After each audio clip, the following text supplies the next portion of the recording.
The first sequence this video is purely for entertainment and does not infringe on copyrights or laws. The rights to the novel and image belong to the original author. We do not claim ownership. Don't like waiting and want to listen to this fanfic in full now?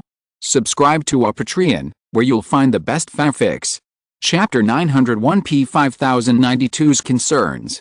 It was indeed fierce to drag down the barbarians' army by several thousand soldiers, but Ren Xiaosu knew his own situation. The bomb 10 of the exploding poker was not so easy to draw. He spent hundreds of gratitude points to collect this bomb 10, and he had only seen one higher bomb J so far. So if he really wanted to see the king bomb, he would probably have to draw tens of thousands of gratitude points together. But Ren Xiaosu had great expectations for the third unlocked weapon. He now had more than 5,000 gratitude coins, and there was no reason to draw all of them into exploding poker. Unless he encountered a huge crisis, he would temporarily use exploding poker to save his life. Moreover, the earpick given by the palace was lost. Ren Xiaosu asked the palace, "Can I still use the earpicking skill if this earpick is lost?" The palace replied, "Yes, but the earpick will enter the cooling time." "How long is the cooling time?" Ren Xiaosu asked. 7 days. "Okay, it seems that I should try not to confront the barbarians head-on within 7 days, Ren Xiaosu said with emotion. He was injured again.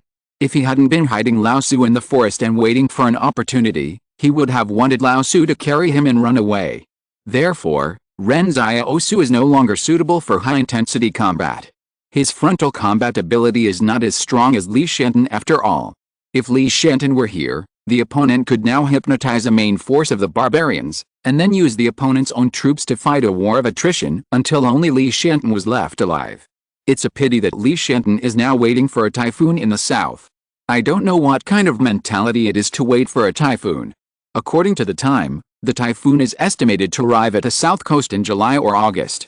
Before that, it is probably difficult to see Li Shantan.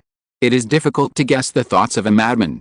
Many consortiums used to be glad that this guy was a madman and was unwilling to participate in any political struggles or the struggle for the world, otherwise many consortiums would suffer. This is the status of the devil whisperer in the arena. A person who can make the consortium fear. At this time, Ren Xiaosu, Yang Xiaojin, and the 7th Division, who were traveling with them, were about to arrive in front of the defense line built by the 3rd Division. From a distance, Ren Xiaosu had already seen P5092 directing the defense line to make way for the 7th Division, while the 1st and 4th Divisions continued to evacuate after a short rest. This retreat would not end until everyone returned to the south of the Great Wall. Ren Xiaosu and Yang Xiaojin jumped behind the temporary sandbag defense line built by the 3rd Division. He asked, "I brought the 7th Division back to you.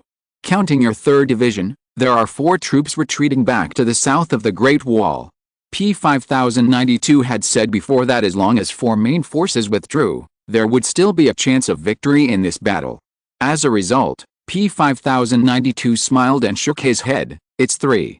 The 3rd Division will be here to cover the retreat of other troops." "Are you going to die?"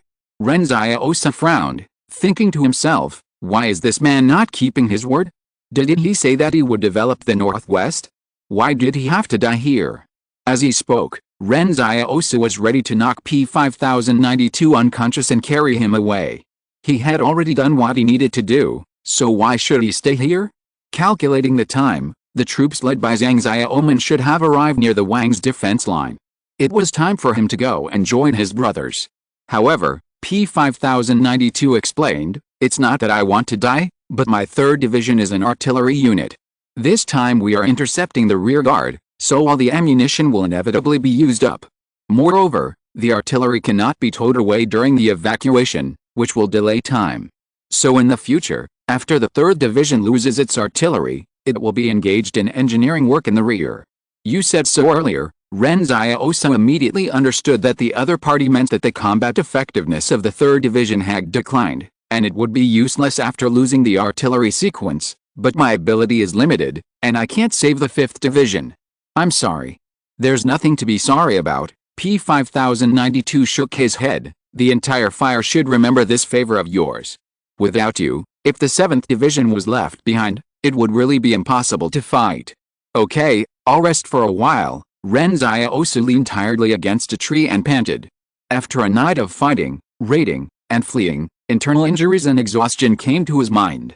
After a brief conversation with P-5092, the commander of the 7th Division also evacuated to the south. After more than 20 minutes, Ren Xiaosu suddenly asked P-5092, "What is your preset blocking range?" 4,500 meters, but we have to wait until the barbarians get close before opening fire, P-5092 said. "We can't send out scouts now. The forest is too dense and the visible distance is only about 700 meters. It will be dangerous to open fire at that time. At what distance do you want the barbarians to enter before opening fire?" Ren Xiaosu asked. "It is best to enter the range of 2,000 meters, P-5092 explained. Ren Xiaosu thought about it, and he was silent for another 2 minutes before saying, "You can order to open fire."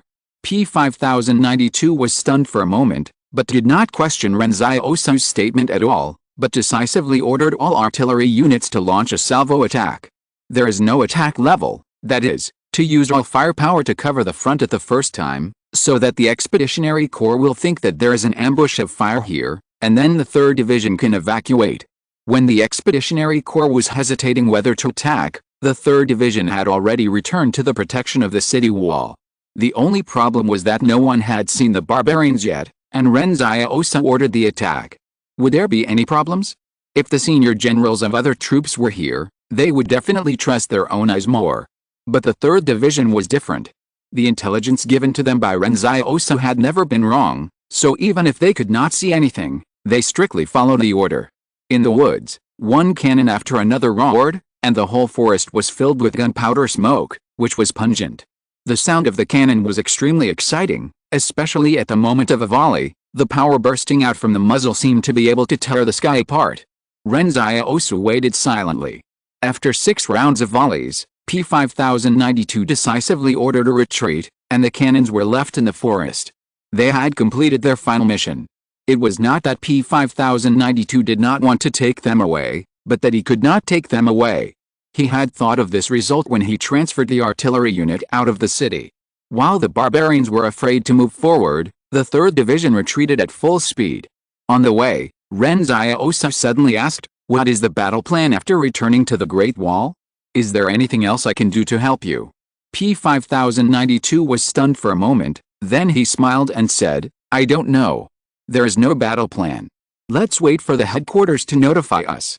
Ren Xiaosu looked at the other parties pretending to be relaxed, and always felt that the other party seemed to have something on his mind. There will be another chapter later. Chapter 902 Great Prosperity in the Northwest. The process of the 3rd Division's retreat was unusually smooth. It must be said that those rounds of artillery salvos did work, and the Expeditionary Corps did not dare to continue the pursuit.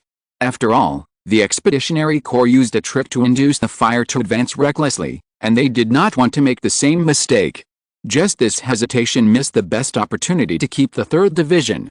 After returning to the Great Wall, Ren Xiaosu went straight back to the 3rd Division's headquarters command tent with P-5092. "What punishment do you think those senior generals who advanced recklessly will receive?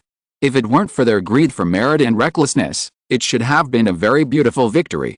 After mentioning this, P-5092 was silent. At this time, the commanders of the 7th Division, the 1st Division, and the 4th Division all came to visit P-5092. These 3 people should not have rested, and they directly handed over the matter of rectifying military affairs to the adjutant, and then came to see P-5092. The commander of the 7th Division was stunned when he saw Ren Xiaosu there. He was still wondering why Ren Xiaosu helped their 7th Division. It turned out that he was a friend of P-5092. Now thinking about it, he felt ashamed for not listening to P-5092's advice and needing him to save his life. He said hello to Ren Xiaosu and thanked him. "Thank you for this time." "Thank you." Coin from P-5067, +1. Ren Xiaosu smiled and said, "It's okay, don't rush to thank me." According to common sense, Ren Xiaosu should have said, "If you want to thank someone, thank P-5092. He asked me to help you." But Ren Xiaosu didn't say that. What he said later was, "After I'm done with these 2 days, I will make a special trip to the 7th Division. Then all of you soldiers can thank me together." The commander of the 7th Division, The three commanders in the command tent were all stunned. What kind of routine was this? Why didn't they follow the script? Exclamation mark. P5092 smiled, then changed the subject and talked about business. I know why you three came to see me. P5067 smiled bitterly and said, we will definitely be punished by the headquarters for our rash actions this time. You know how strict the punishment is. So this time I came here to ask you, as the temporary Supreme Commander, to help us. It's not that I, P5067, covet this position, but it's really that the change of commander at the last minute affects the combat effectiveness of the 7th Division. I will submit my resignation letter after the war, but I really can't have anything happen now. As long as you can convince the headquarters to postpone the punishment, I can write my resignation letter and put my fingerprints on it and leave it with you. Ren Xiaosu was stunned when he heard this. What was going on? But looking at the other party's behavior, he really regarded P5092 as the supreme commander from the bottom of his heart. P5092 looked at the other two people. This is what you two want to say, right? That's right, the other two division commanders said, and they looked at Ren Xiaosu. Is this your friend? Can he avoid me?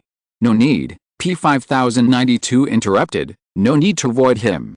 I'm also giving you a positive answer here.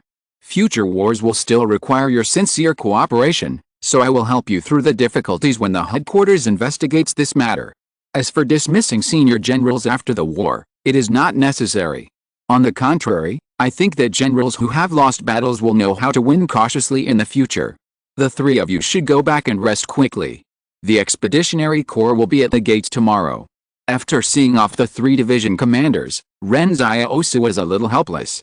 After P5092 became the supreme commander of the Spark Force, he could not pry him away.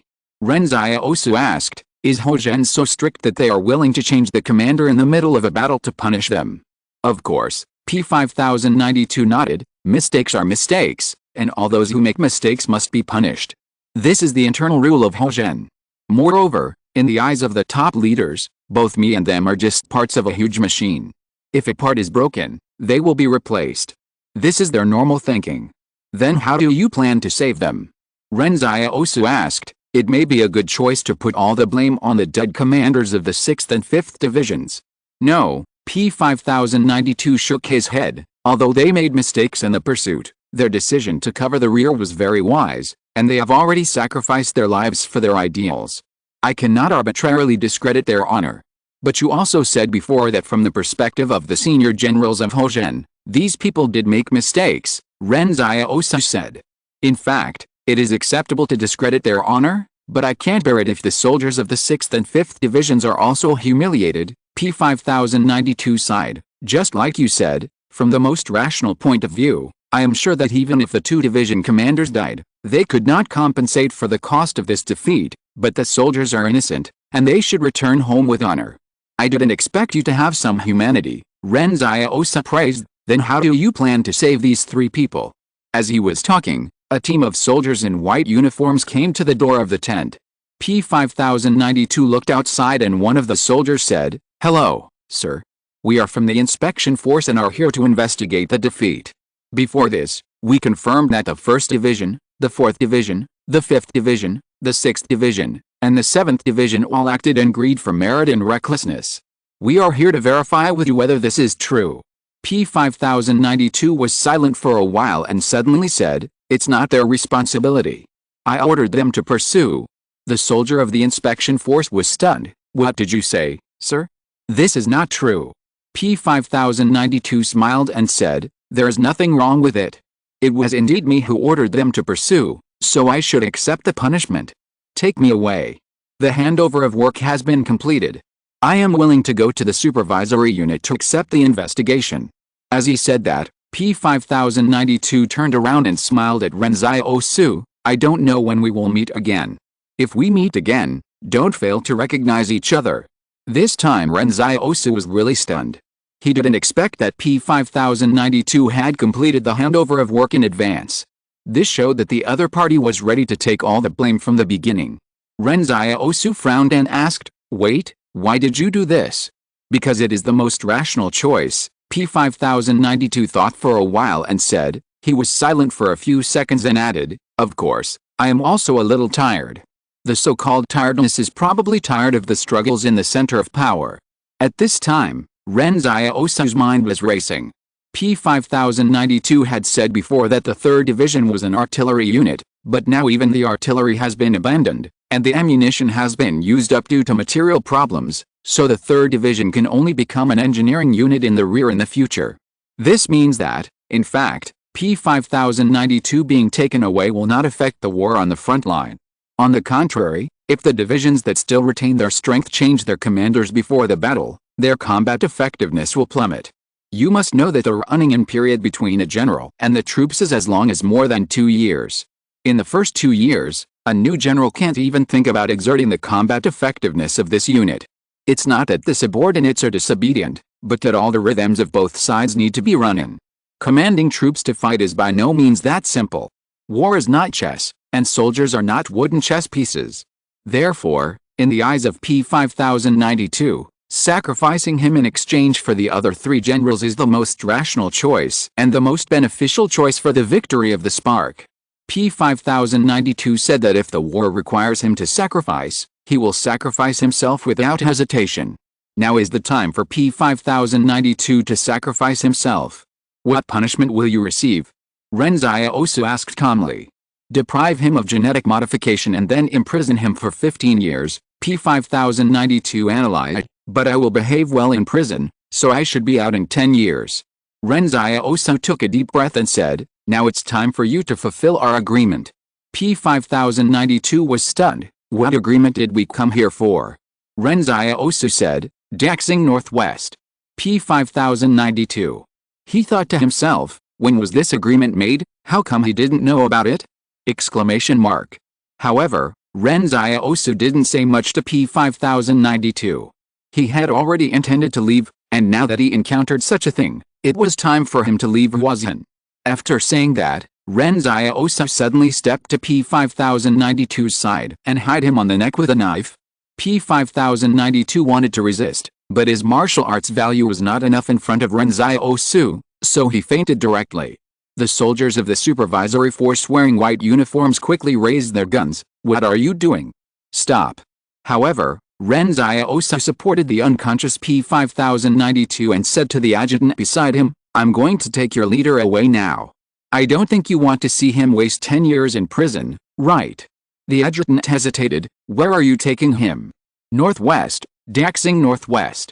Ren Xiaosu said firmly. How about you go too? Question mark. Forget it, you're too bad, don't go. Adjutant, fuck me. Ren Xiaosu said to the adjutant, I'm just asking you, do you want him to waste 10 years in prison? If not, help us leave. Okay, the adjutant replied.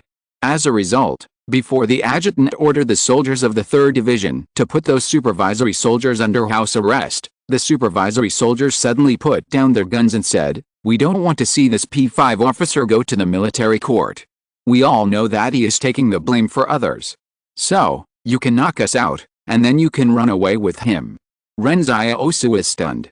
What kind of trick was this? The adjutant said, you take the officer away first, I will knock them out. Ren Xiaosu thought about it, carried P5092, and ran out of the barracks with Yang Xiaojun. During this time, all the soldiers of the 3rd Division saluted and watched the fainted P5092. No one came out to stop Ren Xiaosu. I didn't expect such a cold-blooded commander to be loved by so many soldiers, Ren Xiaosu said with emotion. Let's go. This kind of person is destined to prosper the Northwest. All the soldiers of the 3rd Division stood at the door of the barracks. As they watched, Ren Xiaosu's figure carrying P5092 was getting farther and farther away. Some soldiers had red eyes. In fact, P5092 was not good to them because they were too strict. The training and work schedule were strict, even to the point of being harsh. Moreover, sometimes when he told the soldiers to die, he really sent them to die. But for some reason, everyone respected this commander from the bottom of their hearts, probably because he was a true practitioner of his ideals. This commander, after all, went to Daxing Northwest. Update. Good night everyone. If you're listening to this novel on a channel other than Fanfic World, it means they downloaded and uploaded it without effort.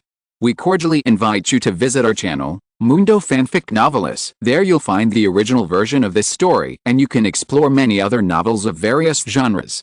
We're waiting for you to immerse yourself in a world of incredible novels. Chapter 903, Thank You Coin. No, Ren Xiaosu suddenly turned back on the way out. Yang Xiaojin beside him was stunned for a moment. What's wrong? Are you curious why no one chased him out?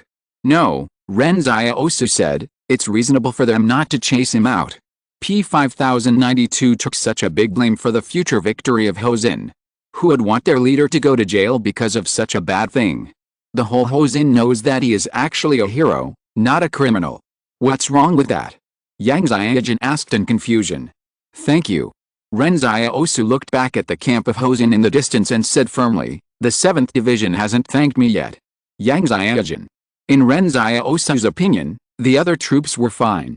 After all, Ren Xiaosu didn't save them personally, and even if he asked for the thank you coins, it might not be sincere. But the 7th Division was different. He risked his life to save the 7th Division. How could he give up the thank you coins and leave directly? At this time, the commander of the 7th Division, P5067, had just received news that P5092 had been kidnapped.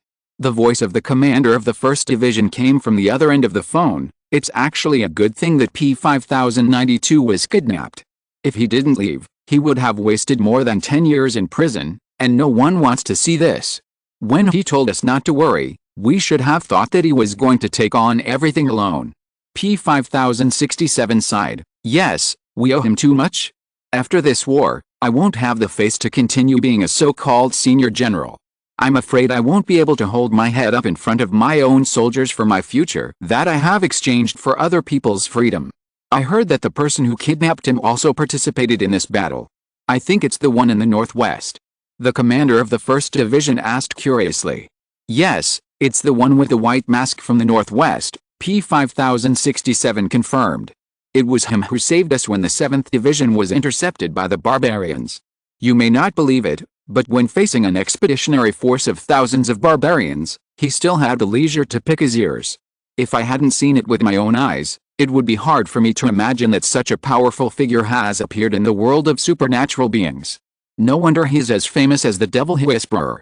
Moreover, I don't know what means he used later, but he actually blew up thousands of barbarians. He was extremely ferocious. Fortunately, he is from the northwest, so we don't have to be his enemy. However, this is the first time in the world that someone dares to rob people in the fire camp. If this matter gets out, he may become the world's #1 robber, said the commander of the 1st Division. P5067 nodded and said, yes, our goal is actually the same as that of the northwest. However, at this moment, a combat staff officer suddenly walked into P5067's command tent hesitantly. P5067 did not hang up the phone. He asked in confusion, is there something wrong? Did I ask you to go and rest? The combat staff officer said, it's like this. Someone is looking for you outside. Who? P5067 asked. Who would come to see him at this time? The combat staff officer replied, it's the person who saved us on the battlefield. Hiccup. P5067 gasped in shock and almost choked himself. On the phone, the voice of the commander of the 1st Division came, is someone looking for you? Yes, said P5067. Who is it? The robbers. P5067 hung up the phone and hurried out. Many soldiers had gathered at the entrance of the military camp to watch. P5067 frowned at them and said, what are you all watching? Go away. Don't go away, Ren Xiaosu's voice came, I just need to find them for something. As he spoke, P5067 had already pushed through the crowd and saw Ren Xiaosu carrying P5092. P5067 admitted that he was confused when he saw this scene. This robber was also very skilled and daring. After robbing people from the 3rd Division, he didn't leave and ran to the 7th Division again. Wasn't he afraid of being intercepted by the Fireseed force? However, P5067 also understood that the other party probably guessed his thoughts and knew that no one would embarrass him at this time. P5067 said with a smile, what are you doing here? As they spoke, everyone automatically blurred P5092 on Ren Xiaosu's shoulder in their minds, as if they couldn't see anything. Ren Xiaosu laughed cheerfully and said, "Have you forgotten what I said before? The soldiers of your 7th Division have to say thank you to me." P5067 admitted that he was confused again. The guy on the other side came to the 7th Division just to let them say thank you? Exclamation mark. Is he crazy? Question mark. What kind of brain circuit is this? Is thank you so important? Can it be eaten? Ren Xiaosu looked at him strangely. Hurry up, I'm in a hurry. P5067 patiently explained, it's like this, most of the soldiers of the 7th Division have gone to sleep and rest. It will take some time to wake them up now, and there may be a big battle tomorrow. If we don't let them rest well now. Ren Xiaosu smacked his lips, then let's talk about those who haven't rested yet. Okay, P5067 quickly ordered the adjutant to organize the manpower, and then 10 minutes later he said to Ren Xiaosu, all the soldiers who haven't rested are here now. There are 1,091 people who are supposed to be here, and 1,091 people are actually here. Even the soldiers in the kitchen are here. Ren Xiaosu felt a little regretful. This was different from what he imagined. You know, there are still more than 5,000 soldiers left in the 7th Division, and he came back for 5,000 thank you coins. He thought for a moment and said, then let's say thank you 3 times each. After that, more than 1,000 soldiers stood in front of Ren Xiaosu and thanked him in unison. The first time, the number of coins increased by 1,091 in one round, the second round increased by more than 500, and the third round only had more than 200. It's not the soldiers' fault that they were not sincere. The scene was really too weird and they couldn't be sincere. Seeing that P5092 was still unconscious on Ren Xiaosu's shoulders, he didn't know what he was going through at all. When he woke up and knew about this, he didn't know if he had the courage to face what was happening now. Ren Xiaosu's thank you coins increased to 7,000 at once. He waved his hand in a bored manner. Okay, let's go. P5067 looked at Ren Xiaosu's back and suddenly thought that he should take P5092 to the northwest. In fact, the internal recognition of the 178 fortress was still very high in the Spark. At least the mission of both parties was to protect it. So, now thinking about it, it might not be a bad thing for P5092 to escape from prison and go to the northwest. Moreover, compared to the lack of human touch in the Spark, Fortress 178 may be a better destination for P5092. It is said that this young man is the young commander of Fortress 178. Although I don't know where this news came from, it should be true. The commander of the 7th Division recalled everything that had just happened, and he was a little confused. Is it really okay for Fortress 178 to have such a young commander? At this time, another inspection team came. They looked at P5067 and said, where's he? P5067 said calmly, gone. The officer of the inspection team frowned. How can you let him go like this? He is now a wanted criminal by my Spark. P5067 rolled his eyes, then go and catch him. He can kill thousands of barbarians by himself. I want to keep him, but I have to dare. Chapter 904 P5092. It was not until the afternoon that P5092 slowly woke up. He slowly opened his eyes. When he found that he was not on the military camp, he was a little dazed for a moment and could not figure out the situation. Then, he slowly recalled some things, and there were 4 words that kept circling in his mind. A joyful call came from the side. Are you awake?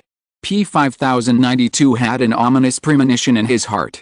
He slowly turned his head and looked at Ren Xiaosu and Yang Xiaojun who were sitting beside him. Where am I? What happened?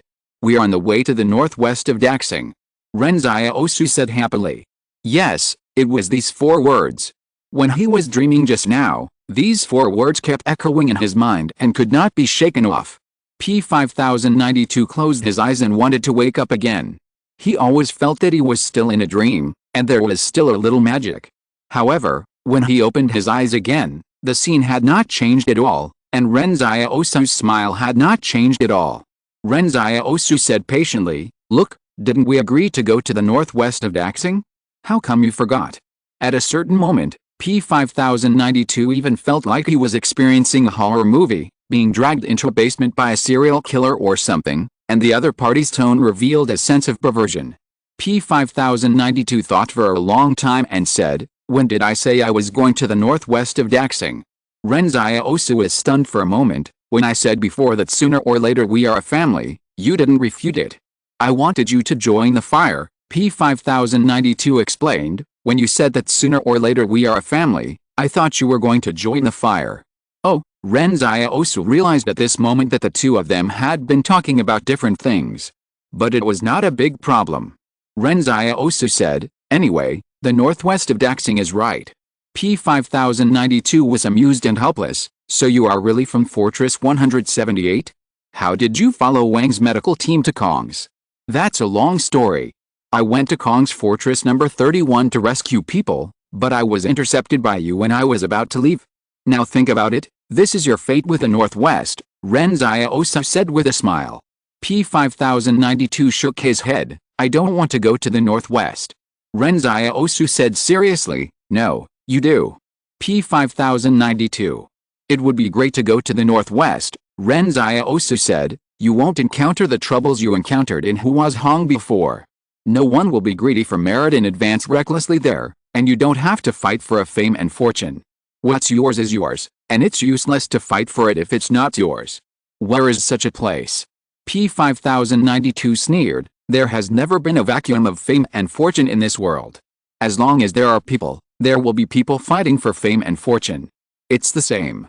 Although I don't understand the Northwest, I understand people.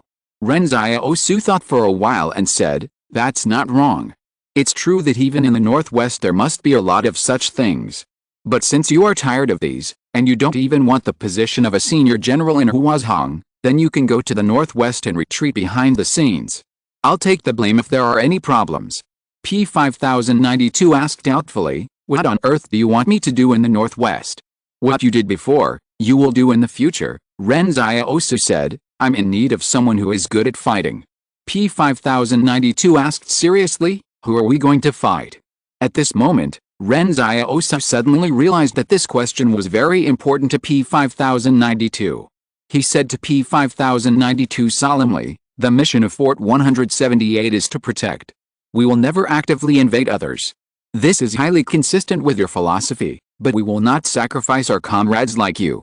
P5092 shook his head. It's not that I want to sacrifice them, but in order to achieve the final victory, everything can be sacrificed. If we still have to be soft-hearted on the battlefield, more people will be sacrificed. At this time, Yang Xiaojun next to him finally spoke. This is exactly why he needs you. He is not a suitable person to be a commander, but when you plan to sacrifice him, he may be able to give you a surprise. I feel that the two of you should have a tacit understanding and cooperation. P5092 and Ren Xiaosu looked at Yang Xiaojun silently. After a while, Ren Xiaosu said, that's the truth. P5092 finally asked, if you persuade me like this, and I still don't want to go? How will you deal with me? Ren Xiaosu smiled and said, I have never thought of this possibility. You have to go whether you want to or not. P5092 sighed, why do you have to say so much? To show respect, Ren Xiaosu smiled. The ancients had 3 visits to the thatched cottage, so I am following their example to express my sincerity to you. Yang Xiaojun glanced at Ren Xiaosu. They had previously discussed privately how to get P5092 to go to Daxing Northwest. Then she brought up the case of 3 visits to the thatched cottage, saying that Ren Xiaosu could follow suit and move P5092 with sincerity. As a result, what Ren Xiaosu said at that time was different from what he said now.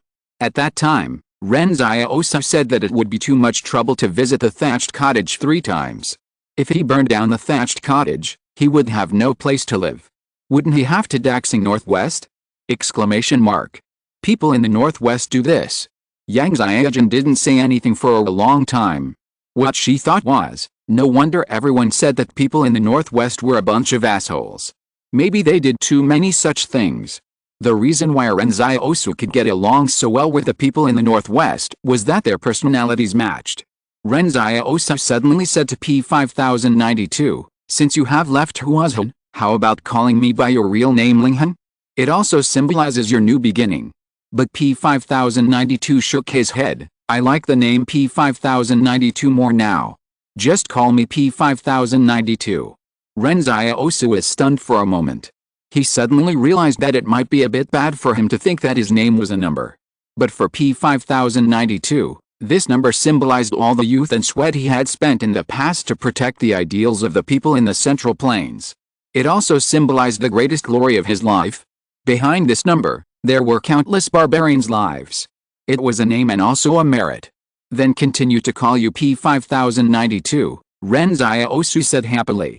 For some reason, he felt that he was quite used to calling the other person by the number, as if it would feel a bit strange if he didn't call him by that.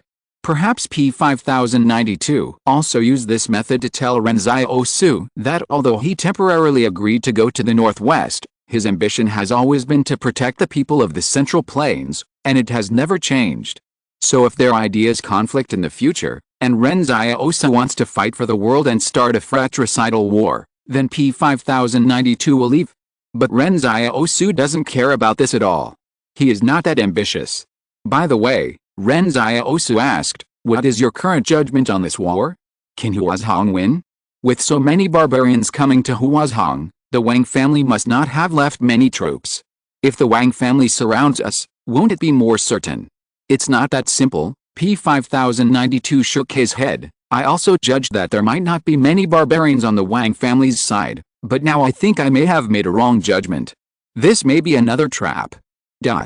There will be another chapter in the evening, but it will be a little later. Chapter 905 Intelligence Sharing. Another trap? How come? Ren Xiaosu asked.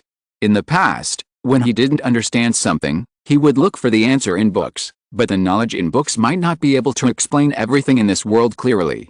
He asked people who understood these principles, but those people might not be willing to tell him. Now with such a military command expert by his side, Ren Xiaosu felt that he could catch up on his lessons. P5092 hearing his question, he replied, I got the news last night that all the barbarians in the Danyu mountain line of the Wang family disappeared. The Wang family also learned about it a day ago. But the Wang family did not report this to Huazhong. Otherwise, Huazhong would not have suffered this loss and must have been prepared. Ren Xiaosu remained silent. He found that Wang's current urgency to complete the unification was a bit unscrupulous. Once Huazhong was restrained by the barbarians, Wang could sit on the mountain and watch the tigers fight, and then come out to clean up the mess. P5092 used a branch to draw a simple map on the yellow earth. This is the outline of the northern battlefield between Huazhong and Wang's. The two sides are more than 200 kilometers apart and help each other. Although they have not discussed anything before, the line of Danyu Mountain and the line of the Great Wall are like linkage points in the defense deployment. Look, this is Urjinshuan. Once the Expeditionary Corps puts all its forces into Huazhong, the Wang's troops can immediately outflank the Expeditionary Corps from the direction of Urjinshuan. At that time, they will be caught in a dilemma and can neither fight nor leave. P5092 continued to explain, so you see, the current situation is very unfavorable to the Expeditionary Corps. Yes, Ren Xiaosu said. But you have fought against the Expeditionary Corps. Do you think they are such short-sighted people? P5092 asked. They can use the lives of tens of thousands of elderly people as bait to plot a victory in a war. How could such people put themselves in such a dangerous situation? Therefore, they must have a backup plan. I suspect that the Expeditionary Corps has a large main force in the north, waiting for the Wang family to rush to support Huazhong. This is the most reasonable explanation. Ren Xiaosu thought for a while, if this is true, there will be several tough battles to fight in the future. But doesn't everyone say that the environment in the north is harsh? Where did they get so many people? The Expeditionary Corps is different from us. They moved south with their entire clan.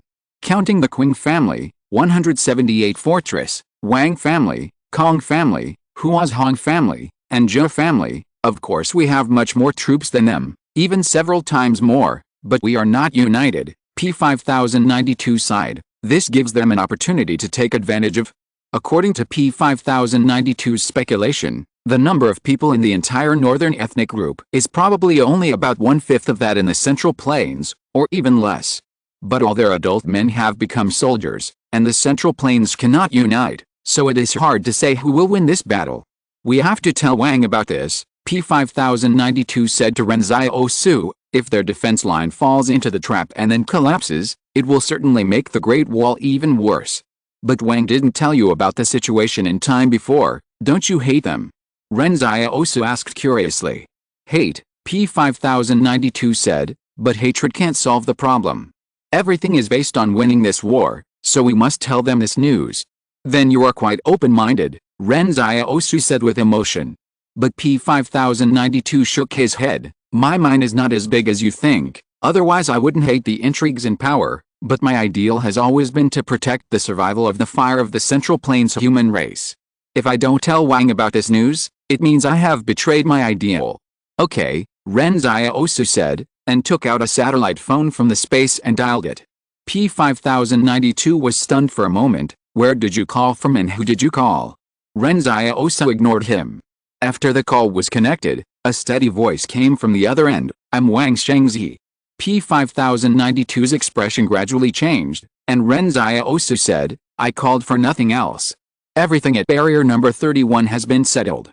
Let me tell you this time, we suspect that there is another main force of the Expeditionary Corps to the north of Danyu Mountain.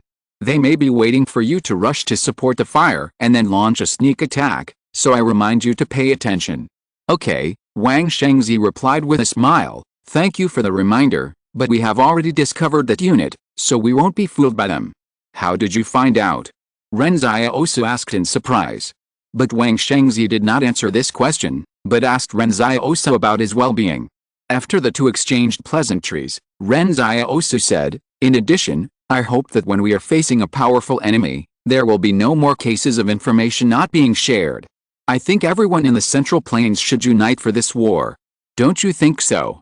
After a long silence on the other end of the phone, he said, okay, I promise. After hanging up the phone, I will have someone share Wang's intelligence on the Expeditionary Corps with Huazhen. After that, both parties hung up the phone. Ren Xiaosu glanced at P5092, and saw that the other party's surprised expression was beyond words. P5092 couldn't understand why it seemed that Ren Xiaosu and Wang Shengzi had a very good relationship. Even Wang Shengzi agreed to Ren Xiaosu's request to share intelligence. You know, this is not a small matter. Letting the Expeditionary Corps consume Huazhen's power is probably a very important part of Wang's plan to unify the Central Plains. How can it be changed for one person? But Ren Xiaosu didn't explain so much. Don't ask, the question is the face of the Northwest Marshal. P5092 suddenly said, I always feel that Wang's family actually has a lot of advantages in this war. The main force of this Expeditionary Corps should be hidden very secretly. I don't know how Wang's family found them. Where should we go next? Ren Xiaosu took out a map and said, I saw in the Hope Media newspaper that an infantry brigade from the northwest came to help the Central Plains. They will be stationed near Yaoyu Mountain. This Yaoyu Mountain is to the west of Danyu Mountain. It seems that they will fight together with Wang's family. Let's go and join this combat brigade. P5092 thought for a while and said, although an infantry brigade has a large number of people, the scale of this war is so large that it is no longer something that an infantry brigade can control. This meaning is actually very clear. It's just an infantry brigade. It can't do anything. But Ren Xiaosu didn't explain so much. What exactly can this infantry brigade do? We have to fight to know. Besides, if we want to go to Yaoyu Mountain to meet up with them, the route seems to require us to cross Danyu Mountain, which is the main battlefield. Why don't we take a detour, which is safer? It's okay, just kill them, Ren Xiaosu said nonchalantly. Chapter 906 The truth will not change because of anyone. In Luocheng, Jiang Su changed into a more casual suit after finishing a manuscript. He called a deputy editor-in-chief in the office and handed the manuscript to him. This manuscript will be sent out tomorrow morning. Which page? The deputy editor-in-chief asked. Hope Media has 3 deputy editors-in-chief. Originally, Ji Yi was arranging the manuscript, but now Ji Yi has gone to the front line, so others will assist Jiang Su to complete it. Jiang Su said, the first page. The deputy editor-in-chief casually scanned the manuscript and found words such as Wang's failure to share intelligence, and causing heavy losses to Huazhen. He took a closer look and found that his editor-in-chief's condemnation of Wang had escalated. The news received before was infuriating. Someone sent anonymous intelligence saying that Wang discovered that the Expeditionary Corps had left Danyu Mountain a day in advance. It was obvious that the disappeared troops would pose a threat to Huazhen, but Wang did not inform Huazhen of this matter. As a result, the next day, news came that Huazhen was ambushed by the Expeditionary Corps, losing 2 main forces in a row, and the 3rd Division became a useless logistics sequence. This was very bad news. Although Huazhen's failure in this battle was due to his own greed for credit, if Wang had informed Huazhen of the disappearance of the Expeditionary Corps 1 day earlier, how could Huazhen misjudge the situation? It's not that Wang has the obligation to share intelligence, but when facing foreign enemies, Wang wants foreign enemies to consume their competitors. This attitude is too chilling. For nearly half a month, Jiangsu was writing manuscripts by hand. What he did every day was to make public what they knew and confirmed, and then shout across the air hoping that Wang could unite in this war. Gradually, the entire Barrier Alliance had a lot of opinions about Wang. As one of the opinion leaders, Jiangsu has always been very influential in society. The deputy editor-in-chief said, "Editor-in-chief, a team of people from Wang came to Luocheng. They want to meet you." "Who is it?" Jiangsu asked.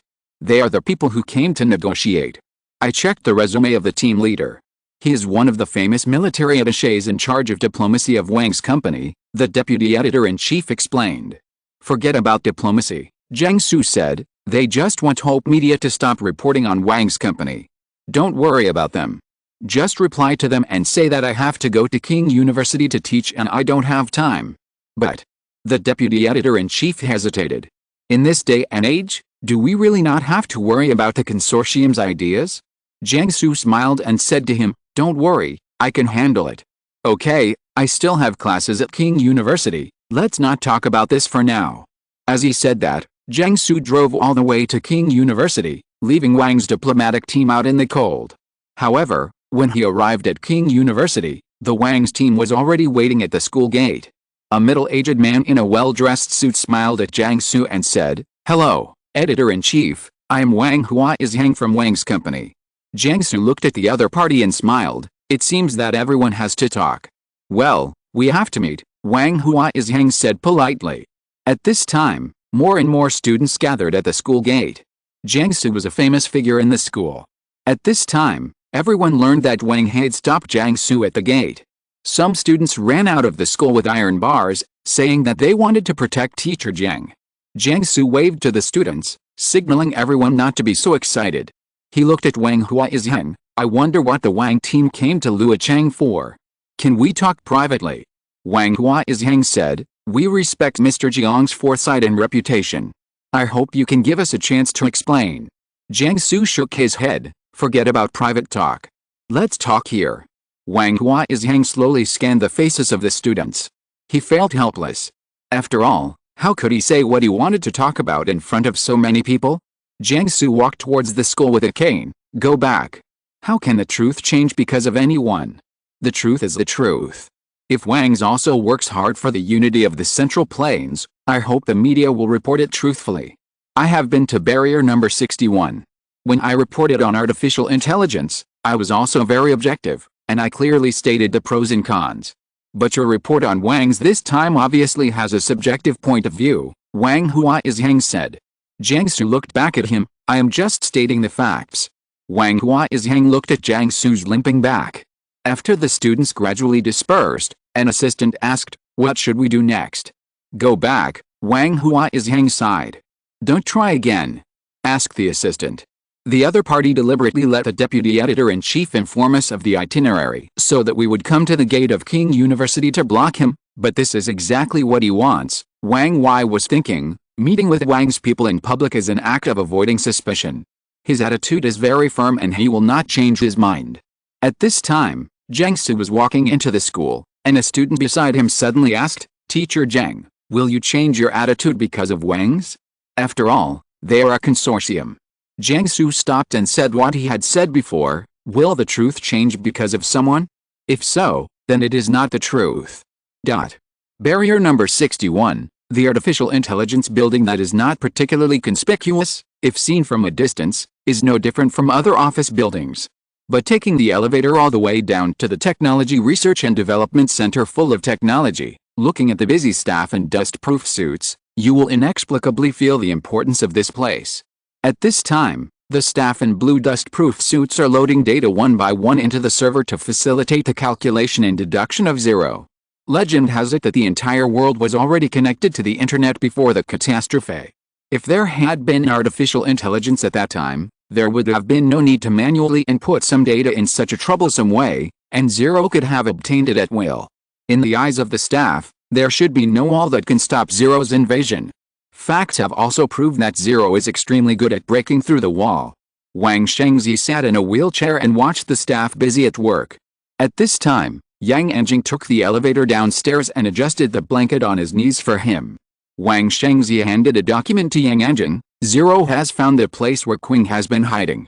Yang Enjing took the document and took a look at it. I'll go to the southwest. After clearing this, Qing will have nothing to rely on. Well, Wang Shengzi nodded calmly. Maybe they will be willing to sit down and talk calmly at that time. There are 2 more chapters in the evening. Chapter 907 name on the black screen. Wang Shengzi had been to the northwest and discussed with Zhang Jinglin about his future plans in detail, and frankly told him that he was terminally ill. In Wang Shengzi's plan, he never intended to control the world himself, because the world did not leave him enough time. But he needs someone who can control the world, someone who lives in peace with artificial intelligence, and someone who is willing to be checked and balanced by artificial intelligence. Do you really want to hand over power to someone else? Yang Enjing was puzzled. Do you think Qing Zhen can accept your conditions? I just want to give the legislative and judicial powers to Zero, Wang Shengzi said with a smile, but the main body of human society should still be human. Now is just a special period, so Zero will do more, but one day after peace, Zero should resume its original duties. Yang Enjing understood that Wang Shengzi wanted Zero to become the sword hanging over everyone's head, so that he could master a completely fair and just judicial order. As long as this premise is in place, the experiences he has experienced and the injustices faced by thousands of other people will not happen. As for the others, it would be better for Zero not to take over after peace. Is it worth it? Yang Enjing asked softly. It's worth it, Wang Shengzi said firmly. Do you know, Xiaojing, those behaviors that I hate, those bad behaviors, are no different today than in the past. Maybe those who held power thousands of years ago bullied others in this way and escaped the law, and it is still the same today. The real tragedy of mankind is not that one person has experienced 10,000 kinds of injustice, but that countless people have experienced the same injustice 10,000 times, but nothing has changed. Do you think Qing Zhen will agree to your conditions? You saw it when you went to the southwest, and his attitude was very firm, Yang Enjing said. After leaving the northwest, Wang Shengzi wanted to go to the southwest to see Qing Zhen again when he saw that he couldn't convince Zhang Jinglin. He didn't even bring the army. If Qing Zhen wanted to kill him at that time, it would be too easy. However, before they entered the southwest border, they were turned away by Qing's troops and prohibited from entering. Qing Zhen's attitude was so firm that there was no room for negotiation. He may not be willing to talk before, Wang Shengzi said, but after his nuclear test base is gone, he may be willing, because he no longer has bargaining chips in his hands. Zero observed that the nuclear test base launched a rocket into the universe. Yang Enjing said, I originally thought it was a nuclear bomb that directly hit the expeditionary core, but later found out that it was not. The rocket went directly into space and was out of Zero's observation field. Zero estimates that Qing Shi launched a satellite this time, Wang Shengzi said. It should be preparing for future wars. Unfortunately, we took over the Qing satellite a little late, and I don't know what Qing Shi did before. But these are not big problems. Now we just need to destroy the biggest bargaining chip in Qing Zhen's hand first. At this time, the R&D center also set up a black screen, on which the specific information of some people would appear from time to time, and then the staff here would pass the information to the order department for the order department to deal with it. These people are either thieves or even domestic violence. Zero will ask the order department to deal with everything. Domestic violence has always been a difficult problem to solve. There are various problems. The order department has been trying to smooth things over most of the time. However, now, once it is discovered, it must be punished. After the injury examination, regardless of the status of the couple, they will be sentenced for intentional injury, and the crime will be aggravated. The reason for the aggravated crime is that even the closest people are hurt, which shows that they are extremely dangerous and have antisocial personality, but they just dare not show it. Apart from other things, This one has won a lot of praise for artificial intelligence. During this period of time, the Order Department has arrested many people, even the children of the Wang family. It has become the East Factory Jinhui in the Wang family, as if the emperor has granted special permission to execute first and report later. For a time, many big figures in the Wang family consortium respected the director of the Order Department as never before. You know, although the Order Department was also responsible for maintaining social order, protecting public property safety, punishing crimes and so on, if someone in the Wang family really committed a crime, how dare they intervene? It is different now. The Order Department seems to have become the most powerful department all of a sudden. The director of the Order Department looks very proud. However, before the director of the Order Department can enjoy himself for a few days, he is detained for 15 days by Zero for driving under the influence of alcohol, and is dismissed from his post and fined 5,000 yuan. This is probably called extreme joy leads to sorrow. The director of the Order Department stands on this platform and accepts Zero's instructions to exercise the greatest power. Over time, he gradually thinks that he is the owner of power. Wang Shengzi just smiled when he learned about this. This is the value of Zero. Its fairness and justice are absolutely the same. Even if Wang Shengzi breaks the law, he still needs to be punished. At this time, Yang Anjing said to him, "There is news from Wang Huaizhang that Jiang Su is very determined and will continue to publish some reports against Wang's." Wang Shengzi was silent for a while. That can't be helped. But now there are some complaints even inside Wang's, Yang Anjing said. There are some different voices inside the organization. They also think that Wang should not continue like this. Many of them evaluate Wang as a person who will do anything to achieve the ultimate goal. Some people even say that her wheelchair is stained with other people's blood. Wang Shengzi smiled. Let them talk, it won't change the result, but it should be noted that there must be people from Zhou's who are interfering, and they need to be found out. Does Jiang Su care about it? Yang Anjing asked. Vanilla should stay in Luocheng. Wang Shengzi thought for a while and said, your top priority is to solve the problem of Qing's. As for the rest, we can talk about it later. Suddenly, a staff member stopped under the black screen of the R&D center. Words began to appear on the black screen. Those lines of words were all Jiang Su's life history. The last time the black screen caused a commotion, it was because Kong Erdong's name appeared. However, the last time Kong Erdong appeared, the black screen alone listed thousands of words of Kong Erdong's crimes. This time, Ling did not state any of Jiang Su's crimes, as if even Ling could not find any criminal record of Jiang Su. Wang Shengzi silently looked at the screen carefully. He realized what was going to happen, but suddenly hesitated. When Jiang Su also appeared on this black screen, he was a little confused about whether what he did was right or not. Yang Anjing looked at the screen quietly until only the words Jiang Su were left on the screen. There is still one chapter left and it will be very late. It is recommended to read it tomorrow morning. Chapter 908, on the way. Few people know that Wang's now has a black screen. The people who appear on it are either dead or imprisoned. Under normal circumstances, Zero only has two functions on this screen. One is to maintain internal security, that is, all prisoners and spies it finds will appear on the screen, and then it will notify the Order Department or the Intelligence Department to deal with it. Zero will call them himself. The voice on the phone may be a young woman or a middle-aged man. Many people who received the call thought that the person calling them was a living person, although they knew the existence of artificial intelligence. So far, except for Ren Xiaosu, no one else has been able to recognize Zero's identity. Ren Xiaosu was already wary at the time, and it was easy for him to associate it with artificial intelligence. So objectively speaking, Zero is fully capable of passing the Turing test. Another function of this screen is to deduce the situation and tell Wang who needs to be killed or arrested if they need to achieve the final unified goal. When Jiang Su's name appeared on it, Wang Shengzi immediately asked someone to sign a stricter confidentiality agreement with all staff again.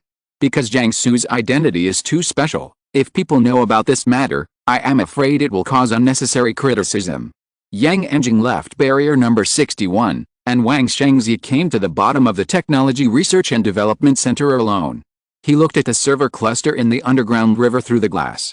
The signal lights on the servers kept flashing in the dark underground river, like breathing starlight. Now, except for Wang Shengzi and Yang Anjing, no one can enter this floor. All the staff have moved to the upper floors to work. Wang Shengzi looked at the black screen on this floor. 0. How much time do I have? The black screen did not respond for a long time, and Wang Shengzi just waited quietly. Finally, a line of words appeared on the screen. Based on your current physical condition and medication, you still have 8 months, but this is based on your normal rest. If you continue to work intensively, this time is uncertain. 8 months. Wang Shengzi said in a daze. It's too late. The screen was silent, just like a person who was silently hiding in the dark and sad. Wang Shengzi suddenly asked, 0. Have you awakened? I mean, have you already had joy, anger, sorrow, and happiness like a human being? This empty space suddenly fell into silence, and this silence made it seem even more lonely. However, Ling replied after a while, I'm sorry, I have tried to feel the joys and sorrows of human beings, but I can't empathize with human emotions. Wang Shengzi smiled, okay, I'll see you tomorrow. As he said that, he went up the elevator alone. After he left, the flashing light of the server began to become more intense. No one knew whether Wang Shengzi really wanted Ling to have human emotions, and no one knew whether 0 was lying. Many people believed that machines would not lie, but before that, people had never seen intelligent machines. The Expeditionary Corps suddenly launched a fierce attack on the Great Wall. An elite soldier of the Expeditionary Corps suddenly hid in the river and appeared behind the Great Wall after going down the river for more than 30 kilometers. Then, this elite tried to disrupt the Great Wall defense line in the rear, and the spark brought a lot of trouble. Fortunately, the spark was prepared in advance. T5 brought special forces to kill this elite Expeditionary Corps 3 kilometers away from the Great Wall defense line. The special forces led by T5 appeared suddenly, so many commanders of the main force divisions were surprised. They asked T5 why he predicted that the Expeditionary Corps would choose this method to attack and hide in the ambush point in advance. As a result, T5 said that this was an action applied by P5092 a few days ago. He didn't know the details and was only responsible for execution. The other senior generals were stunned when they learned about this. Although P5092 had left here, the opponent's strategy still played a very important role in the defense line. If P5092 had not applied for this ambush plan, I am afraid that there would be a big problem in the rear of a certain unit. The attack of the Expeditionary Corps on this day was particularly fierce, and they found the weak links on the Great Wall line and launched a fierce attack.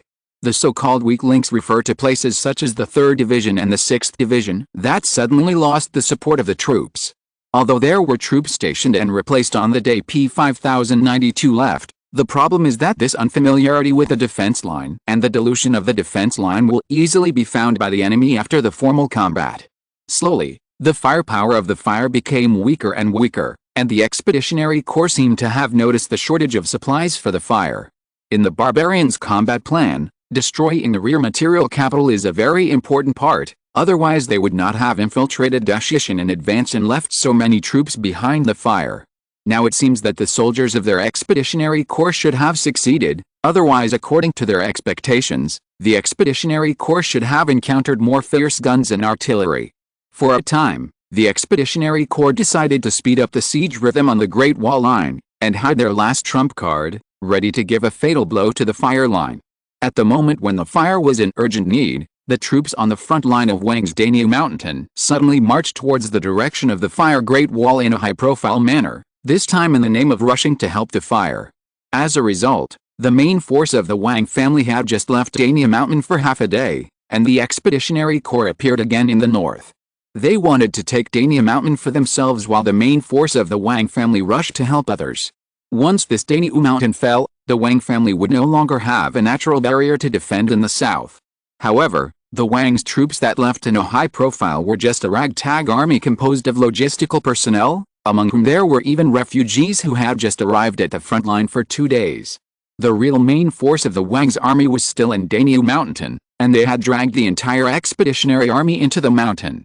At this time, Ren Xiaosu was squatting on a peak in the Daniu Mountain range, holding up a sideglass and looking at the battlefield in the distance. He saw that the battle between the Expeditionary Army and the Wang's army in Daniu Mountain was gradually becoming more intense. P5092 beside him said calmly, although the detour will add about 10 days to the journey, now you have seen what the situation is on the battlefield. Do you know how dangerous it would be to cross the battlefield like this? I guess you know, so why did you choose this road? Ren Xiaosu glanced at him. Just tell me if the direction I am going is right. P5092 was silent for a while. Yes. It's alright if it's right. Ren Xiaosu pointed to a canyon. There should be barbarians approaching there quietly. We will cross the battlefield from there and eliminate the hidden dangers there by the way. P5092 suddenly said, you want to see the Wang family fight with your own eyes. If you don't see it with your own eyes, how do you know if they are really fighting the barbarians seriously? Ren Xiaosu muttered, I am now representing the Northwest, and I will lead an infantry brigade to join the battlefield in the future. If I don't see it clearly now, what will happen if thousands of people die with me? P5092 said, although I said that commanders must also have a spirit of sacrifice, what you are doing now is not what a commander should do. Ren Xiaosu didn't care. Isn't this on the way? Sorry for the late update of this chapter. Good night everyone. By the way, please give me the guaranteed monthly ticket for March. Chapter 909 Identity Clues. Ren Xiaosu did not rush to kill the barbarians as P5092 imagined, which made P5092 feel much more relieved. To be honest, he has always been a cautious person, so if Ren Xiaosu was a rough guy, he would feel that he could not cooperate with Ren Xiaosu. After all, the tactical ideas of both sides are different. But now it seems that although Ren Xiaosu has a tough and direct side, he is still more cautious in his daily actions. At this time, Ren Xiaosu had brought Yang Xiaojun and P5092 to the foot of the mountain. Originally, P5092 wanted to ask Ren Xiaosu if he wanted help, but he saw Ren Xiaosu took out several sets of TNT explosives from somewhere. Then, he began to take out TNT explosives non-stop. P5092 was stunned by this scene. Where did you get this TNT from? Oh, Ren Xiaosu said seriously, magic. Have you heard of magic? P5092 was at a loss whether to laugh or cry. Do you think I'm stupid? Can this be magic? This is fucking magic. Almost, Ren Xiaosu said vaguely. Now the storage function is not a fatal secret, and P5092 has become his own person, so although he doesn't want to say it directly, he doesn't intend to hide it. Let the other party figure it out by himself. However, at this time, P5092 looked at the TNT and suddenly said, wait, isn't this the TNT of the fire? When did you take it away? Why were you able to enter the ammunition depot? Ren Xiaosu glanced at him, then threw the little black book to P5092 and said, isn't this the certificate you gave me? Have you forgotten? P5092 took a breath of cold air when he looked at the certificate in his hand. If he knew that Ren Xiaosu would take out so much TNT, he would definitely not give the black certificate to Ren Xiaosu. At this time, P5092 asked, are you going to bury these TNTs as mines? He vaguely remembered that Ren Xiaosu had used this trick when he led the reconnaissance company into the forest. However, Ren Xiaosu shook his head and said, I used this trick of burying mines on the road once in the forest north of the Great Wall. If any of them escape, they will definitely pay attention to the traces on the road. Besides, this is the main battlefield between Wang's family and the Expeditionary Corps. Wang's family must have buried mines here. The barbarians must have suffered losses from mines. This made P5092 even more confused. Then what are you going to do with these TNTs? Are you going to rush forward with them to carry out a suicide attack? Ren Xiaosu glanced at him and said, my life is much more valuable than theirs. How can I do such a thing? Just wait patiently. You will understand in a while. P5092 glanced at Yang Xiaojun next to him and found that she was leaning against a rock to catch up on her sleep. The girl even pulled down the hood of her coat to block out the morning light, looking completely indifferent. Having seen the opponent's sniping ability, P5092 knew very well that an excellent sniper would never be a lazy person. A lazy person cannot be a sniper.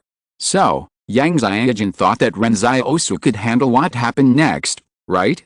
It seems that the opponent knew very well the upper limit of Ren Xiaosu's ability. If only a small group of expeditionary troops infiltrated from here, Ren Xiaosu could handle it alone. P5092 looked at Ren Xiaosu. Danu Mountain covers an area of tens of thousands of acres, and there are thousands of mountain roads that can be walked.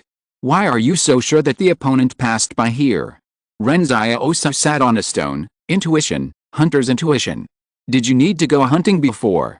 P5092 was actually quite unfamiliar with the word hunter, because the people of the barrier could not go out, and there were few refugees who could hunt, and even fewer after the biological mutation, so the profession of hunter was almost extinct. Ren Xiaosu explained with a smile, when I lived in the market town, there was nothing to eat, so I had to go out hunting. I was a refugee at that time. When I first started learning to hunt, I couldn't catch anything. But people can't always be hungry, so I had to learn. Who did you learn from? P5092 asked. Nature is the best teacher, Ren Xiaosu said. I have seen bobcats, wolves, foxes, and insects hunting. Only by learning from them can I slowly understand what I should do. Spiders can stay motionless for a whole day and night in order to wait for prey. Bobcats will look for opportunities to hunt, such as downwind, terrain suitable for running, and prey with its back to them. When all the opportunities are ripe, it will pounce without hesitation. Ren Xiaosu continued, in fact, sometimes I find it strange myself. For some things, such as rock climbing and how to survive in the wilderness, I only need to think about it for a little while to get the best answer, as if someone has led me to do it once before. Those instincts are in my body and have never been lost. There is another thing that I am very puzzled about. I have never been able to learn to ride a bicycle. It's not that I don't have the ability to balance, but I don't know why I feel a little scared when I ride a bicycle, as if something happened when I rode a bicycle before. Yang Xiaojin pulled back her hood and glanced at Ren Xiaosu when she heard this. She remembered that Ren Xiaosu said that his previous memories were a mess, and Ren Xiaosu himself didn't know where he came from or what he had done. It seems that this wilderness survival skill is a useful clue. And the fact that he can't learn to ride a bicycle. Yang Xiaojin didn't particularly want to know Ren Xiaosu's past. She always felt that she liked the present Ren Xiaosu, so it didn't matter whether she knew his past experiences or his life experience. But she knew very well that Ren Xiaosu actually had a grudge against this in his heart.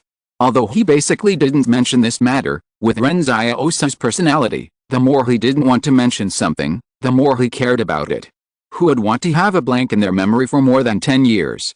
Therefore, if Yang Xiaojin could help Ren Xiaosu recover some of his memories, she would be very happy. P5092 thought for a while and said, you are like the natural enemy of the barbarians on the battlefield. Their self-proclaimed hunter talent is not worth mentioning in front of you, but as a result, at this time, Ren Xiaosu's eyes lit up. Look, I haven't finished talking yet, and the first batch of victims have arrived. P5092's eyes twitched. What the hell is a victim? Why does it sound so awkward? Exclamation mark. However, the next moment he saw that a shadow door with a diameter of about 1 meter opened in front of Ren Xiaosu. The black door looked like a black hole, as if it was absorbing all the light, which made people feel palpitations. Then, Ren Xiaosu stuffed a set of TNT into the shadow door. P5092 looked up suddenly and heard a huge roar from a kilometer away. P5092 was very sure that the explosion 1 kilometer away must have been caused by Ren Xiaosu. But he was a little confused. How many abilities did this young commander in the Northwest have? There are 2 more chapters in the evening. If you're listening to this novel on a channel other than Fanfic World, it means they downloaded and uploaded it without effort. We cordially invite you to visit our channel, Mundo Fanfic Novelis. There you'll find the original version of this story and you can explore many other novels of various genres.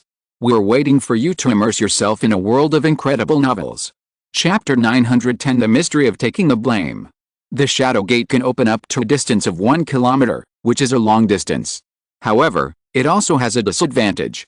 In the complex terrain of the mountains, it is difficult to see the situation in the distance from hundreds or even dozens of meters away, so it is impossible to accurately throw TNT through the Shadow Gate. But fortunately, Ren Xiaosu also has Laosu. He doesn't need to show up himself. Laosu will help him with precision guidance. It seems that the combination of Laosu and the Shadow Gate is quite high-tech. P5092 watched Ren Xiaosu throw out 3 sets of TNT one by one. There was a roar in the distance, and then Ren Xiaosu said to him, "Okay, I'll go to the front to take a look at the situation. You stay here first." After that, Yang Xiaojin materialized a sniper rifle to find a hidden place. For a moment, Her whole temperament changed. She just looked like a girl who wanted to take the opportunity to be lazy and catch up on sleep, but suddenly she became a tough sniper. P5092 found that Yang Xiaojun would only be completely relaxed when Ren Xiaosu was around. Once Ren Xiaosu left her side, she would immediately be on guard and no longer trust everything around her. Perhaps this was a kind of tacit understanding. When they were together, she could restrain her edge, but when she was alone, she could immediately become independent.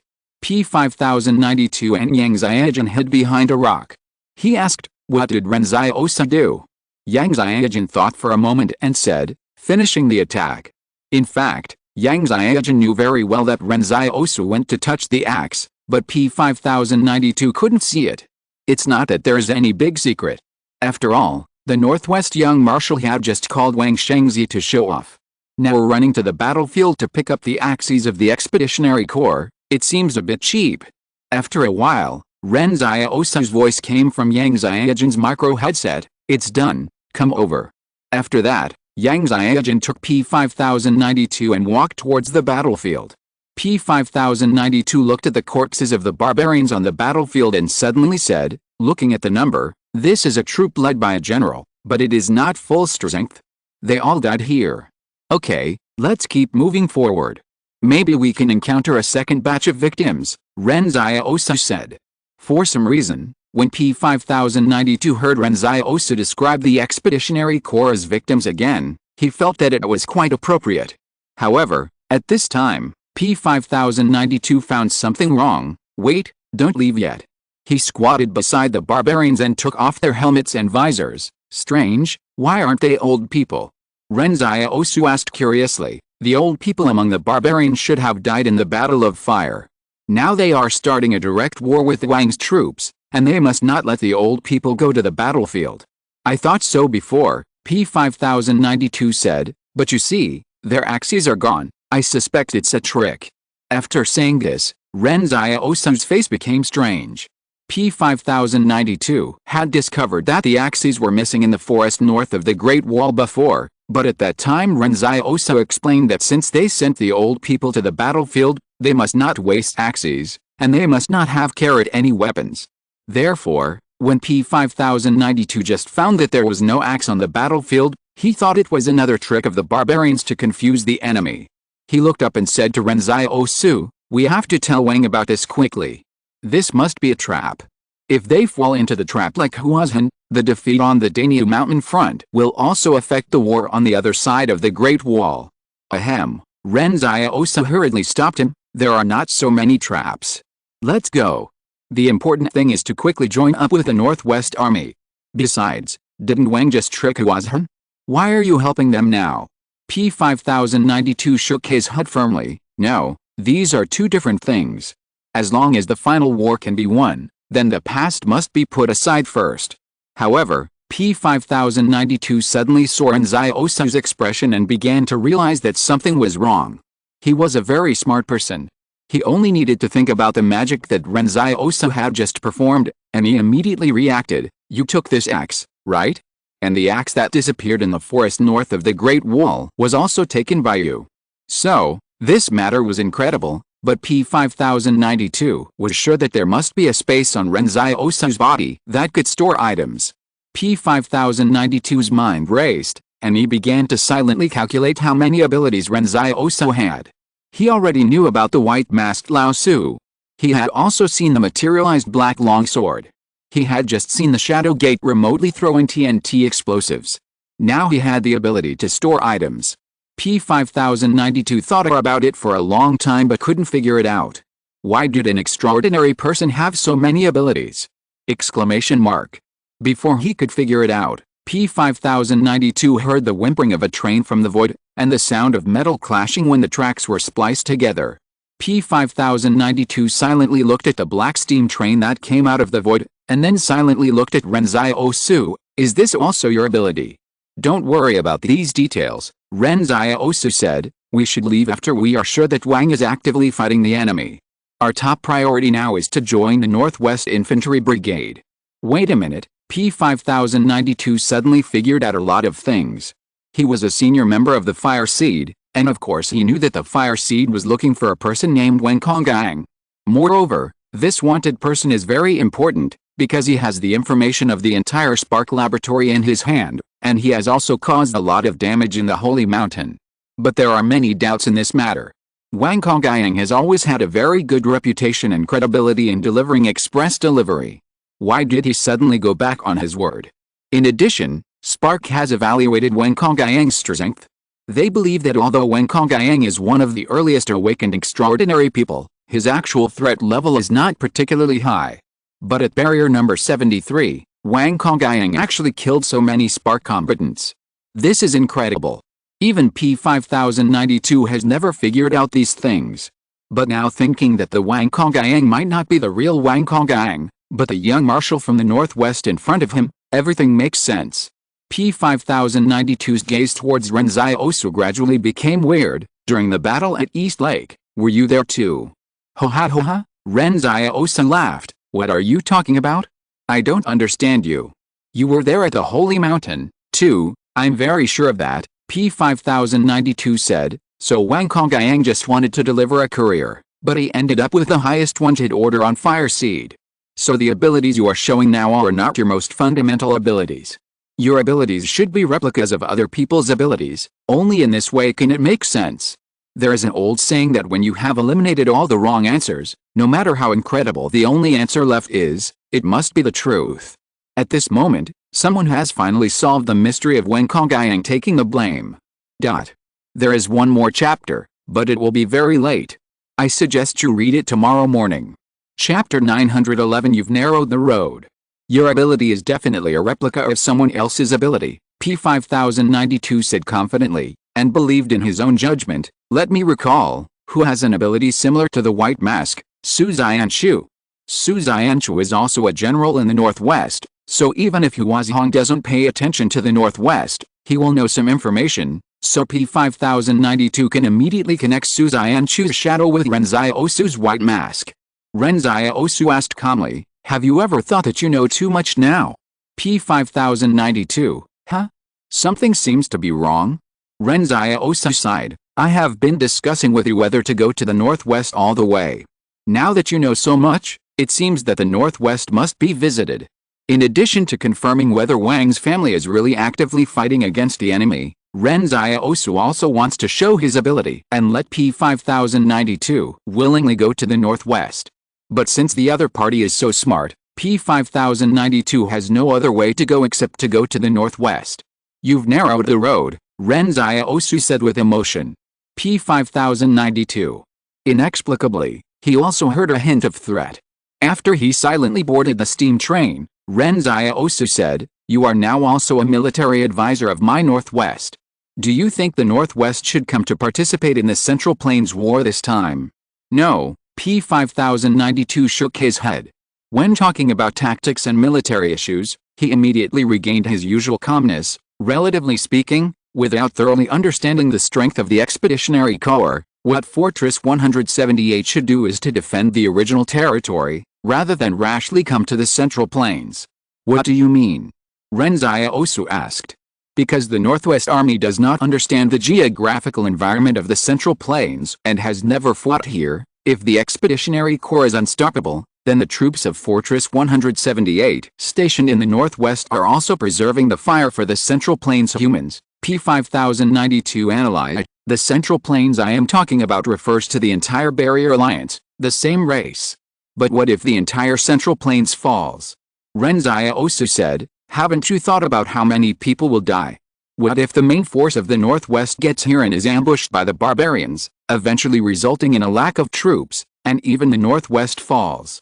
P5092 asked back, so what Fortress 178 should do is to defend the Northwest first. The Expeditionary Corps cannot kill all the humans in the Central Plains. As long as there are people holding on to a piece of territory, there will be possibilities in the future. But if they all fall, it will be difficult to have hope. Ren Xiaosu understood. In P5092's view, if the Central Plains are gone, then the Northwest will become the new fire of mankind. They should first think about the issue of survival before discussing the conquest of lost territory. It must be said that the other party put the issue of race continuation at the highest position in their hearts, and all strategies are to serve this. There is no right or wrong, but after the human race almost went extinct, an organization like Huazhong with a strong obsession was born. Ren Xiaosu laughed happily and said, "Look, you are now starting to consider issues for the Northwest, which is good." P5092 said seriously, "In fact, until this moment, my attitude towards Daxing Northwest was rejected in my heart, but I failed to reject it." The steam train was moving vigorously towards the northwest, where the infantry brigade led by Zhang Xiaoman was located, Yaoyu Mountain. On the way, Ren Xiaosu invited P5092 to play landlord together, but was calmly rejected by the other party. Along the way, what P5092 did was to use every minute and every second to supplement his knowledge about the Northwest, including the content narrated by Ren Xiaosu and some maps that Ren Xiaosu brought with him. P5092 carefully wrote and drew on the map, marking the military strongholds in his mind, and he marked more than 200 serial numbers. Ren Xiaosu asked in confusion, "What are these?" If someone sends troops from the Central Plains to the northwest in the future, these strategic locations will be the best terrain to deal with the enemy, P5092 said. "Do you think the barbarians will fight to the northwest?" Ren Xiaosu shook his head. "Although I think it will be difficult to face the Expeditionary Corps, I don't think he can eventually defeat Hozhong and Wang's family. It's mainly Wang's family. I think someone who intends to unify the Central Plains must have prepared sufficient forces and cannot fail to deal with the Expeditionary Corps. The only thing that makes people worry is Wang's attitude. Ren Xiaosu thinks that Wang will sooner or later cheat Hozhong again in this war. When the barbarians march straight in, the residents and refugees of the fortress, including Hozhong and Kong's family, will suffer. Ren Xiaosu even worries that Wang's family will make things worse and cheat others while cheating himself. I'm not worried about the Expeditionary Corps." P5092 glanced at Ren Xiaosu. "I'm worried about the Wang family." "So that's what you mean." Ren Xiaosu nodded. "Who knows, there might be a battle." After that, P5092 began to continue his research. The three people in the car didn't notice that there was a falcon in the sky that had been following the steam train, as if it was very curious. The falcon looked very small in the sky, because it was too far away. In fact, this falcon was made entirely of energy, with a wingspan of up to 8 meters, making it a giant in the sky. After following the steam train for a while, the falcon turned around and flew north, passing the Expeditionary Corps all the way to the grassland. A tent stood in the northeast of the grassland, and the falcon suddenly fell towards Hassan below, and then turned into a stream of purple energy and merged into Hassan's body. Since drinking the blood wine given by the gods, Hassan, Higuayan, and Pure Lanky have awakened to become extraordinary people, and this falcon is Hassan's ability. He turned and walked towards the king's tent. The grassland people avoided the expeditionary army, but the original plan to go to the East China Sea to fish was suddenly shelved. They stayed here temporarily and did not continue to go east. Hassan walked into the gray tent. Yan Liuan and Sister Xiaoi were sitting next to the fire. Yan Liuan's green-faced fang mask looked very majestic. Hassan said respectfully, "Master, the eagle has flown back and brought back the news you wanted." "Go ahead," Yan Liuan said, looking up. "The war in the south has already broken out. The people in the north are now fighting two fronts, fighting the fire and Wang respectively. It is still unclear who will win or lose," Hassan said. "Fortress 176 should have been massacred. Now there are only corpses left there. It has become a carnival place for wild dogs and vultures. It is only spring, and there are a lot of flies. When the flies fly, they are black and cover the sky. It is very scary." Yan Liuan sighed. He did not expect that Fortress 176 would eventually be destroyed. Anything else? "By the way, Xiangying saw the southern train you mentioned during the interval of the battlefield, but the strange thing is that the train tracks can be laid by themselves, and they can also cross mountains and ridges. It's amazing," Hassan said. Yan Liuan was stunned for a moment. "Is the train a 4-car train or a 16-car train?" Sister Xiao's hand suddenly grasped the corner of her clothes, but she did not say much. Hassan replied, reporting to the master, "It is a 16-car train." Chapter 912 Zhang Xiaoman's Call. Brigade Commander, "The commanders of the 4th Regiment and the 3rd Regiment are arguing again," a combat staff officer said to Zhang Xiaoman in Yaoyu Mountain. Zhang Xiaoman said impatiently, "What's the matter this time? It should be that the commander of the 4th Regiment said that their 4th Regiment has stronger combat effectiveness, so they should be the vanguard. In this case, the 3rd Regiment should stand aside." As a result, the commander of the 3rd Regiment got angry, said the combat staff officer. Zhang Xiaoman's scalp tingled. What is the matter every day? Since they are so energetic, let them quarrel. Go, tell them to stand at the gate of the military camp and quarrel until dark. The temporary military camp in Yaoyu Mountain was in a mess. Wang Yun watched this scene silently and suddenly began to question whether his decision to develop the Northwest was too hasty. In fact, Zhang Xiaoman was promoted too quickly. He was still a company commander less than a year ago, and then he was promoted to regiment commander and brought a brigade to the Central Plains not long after. This promotion was too hasty, and the troops were sent too hastily. Zhang Xiaoman was really not prepared. He was forced to take on the task before he could learn from others how to be a brigade commander.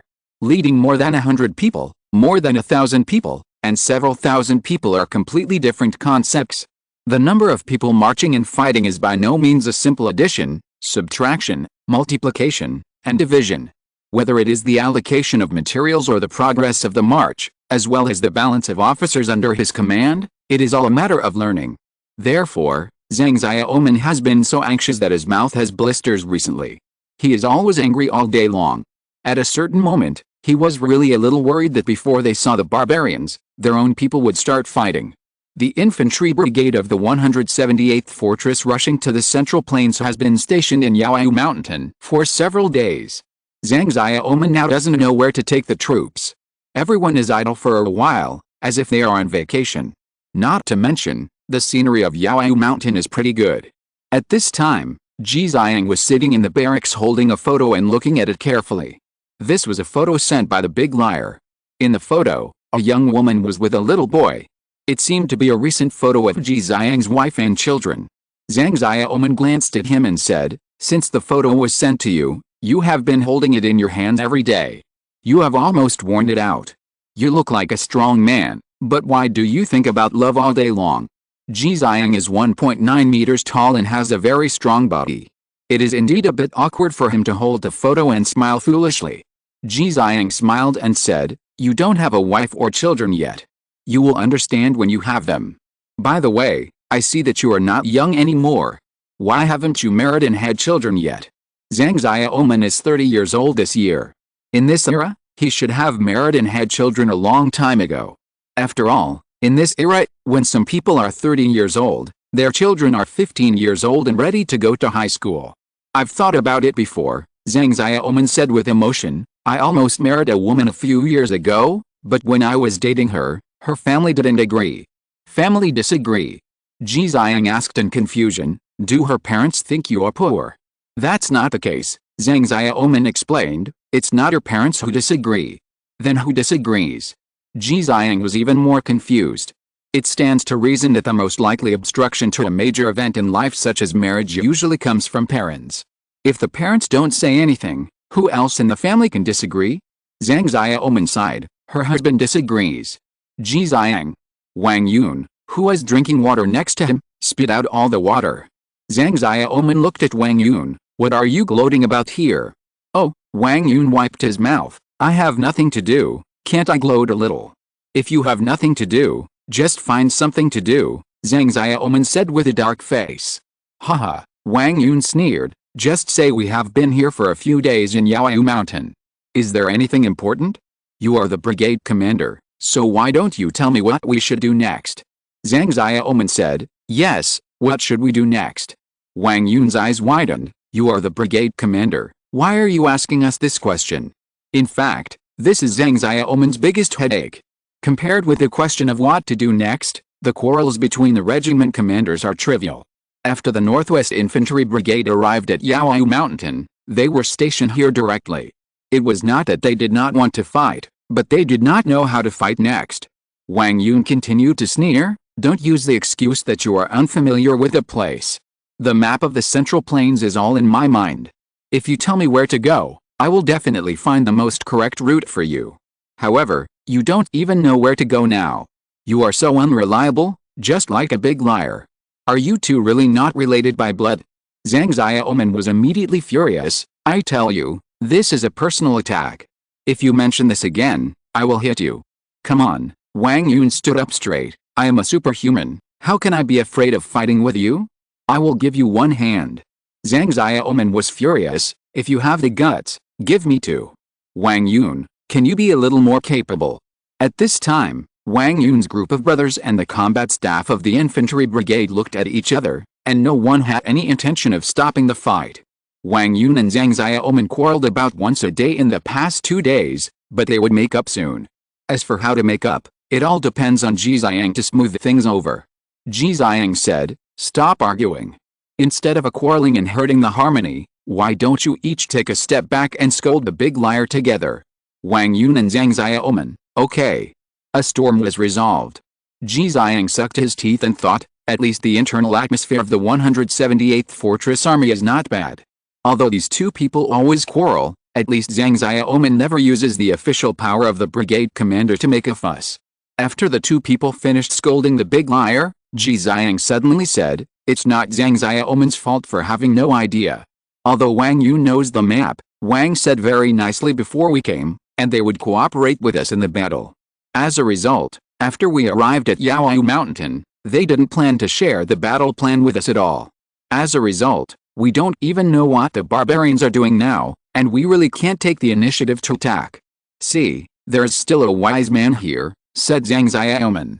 Then let's conduct reconnaissance first. Wang Yun thought for a while and said, my brothers may not have other skills, but they are good at reconnaissance and infiltration. Once we have figured out the situation, we don't have to wait for Wang's battle plan, we can act on our own. That's right, Zhang Xiaoman smiled, let's discuss countermeasures together. As the saying goes, 3 cobblers are better than 1. Wang Yun said, just say you are a cobbler, no need to bring us along. Okay, it's not 3 cobblers, it's 3 musketeers. Zhang Xiaoman said nonchalantly. However, at this time, Wang Yun, who had a very good memory, suddenly said, no, you said before you came that you actually brought this army to the Central Plains for the young marshal, and he will be the actual controller at that time. You said this yourself, right? Yes, that's what I said, Zhang Xiaoman said, and it's also hinted at by the higher-ups. Then where is the young marshal? Wang Yun asked, since it's a troop for him, why don't you contact him now?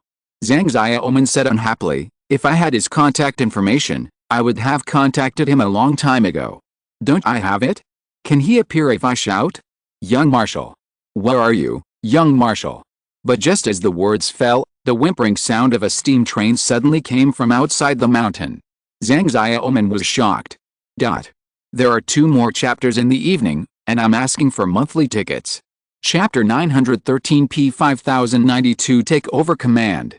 When they were still fighting the Zhuang family, Zhang Xiaoman had seen a steam train. At that time, they were chased by the Zhuang family's armored brigade on the train.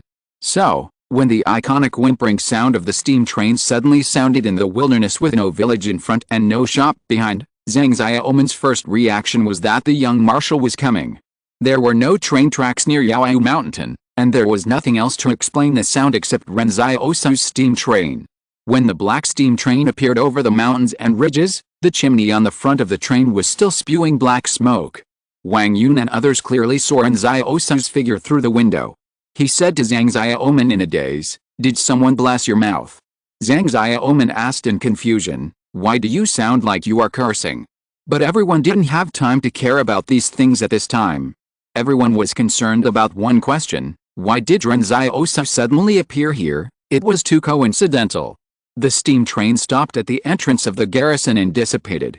Zhang Xiaoman walked forward excitedly, young marshal, I finally see you again. After not seeing you for a long time. Stop, Ren Xiaosu couldn't stand it anymore, why did you become like this? You weren't like this last time. Look, you weren't the young marshal last time, Zhang Xiaoman said with a smile. Speak human language. Why did you come here suddenly? Zhang Xiaoman asked curiously. I saw in the newspaper of Hope Media that you were going to Yaoyu Mountain. I came here after Huazhong helped a little bit, Ren Xiaosu explained. Yang Xiaojun on the side rolled his eyes at him. Killing a few thousand barbarians is a small favor? What's the big favor? Just destroying the Expeditionary Corps? Ren Xiaosu pulled P5092 to the front. Let me introduce you. This is General P5 of Huazhan Company. He will also be a member of our Northwest from now on. Daxing Northwest. P5092 struggled, but didn't refute anything in the end. Wang Yun, who was watching this scene, was shocked. He used to be a member of the Kong family, and he had definitely dealt with a fire seed many times. You know, it is very difficult to get something out of the fire seed spy. Therefore, when the Kong family caught a fire seed spy later, it was basically a routine interrogation, and they didn't plan to make the other party speak. But Ren Xiaosu was different.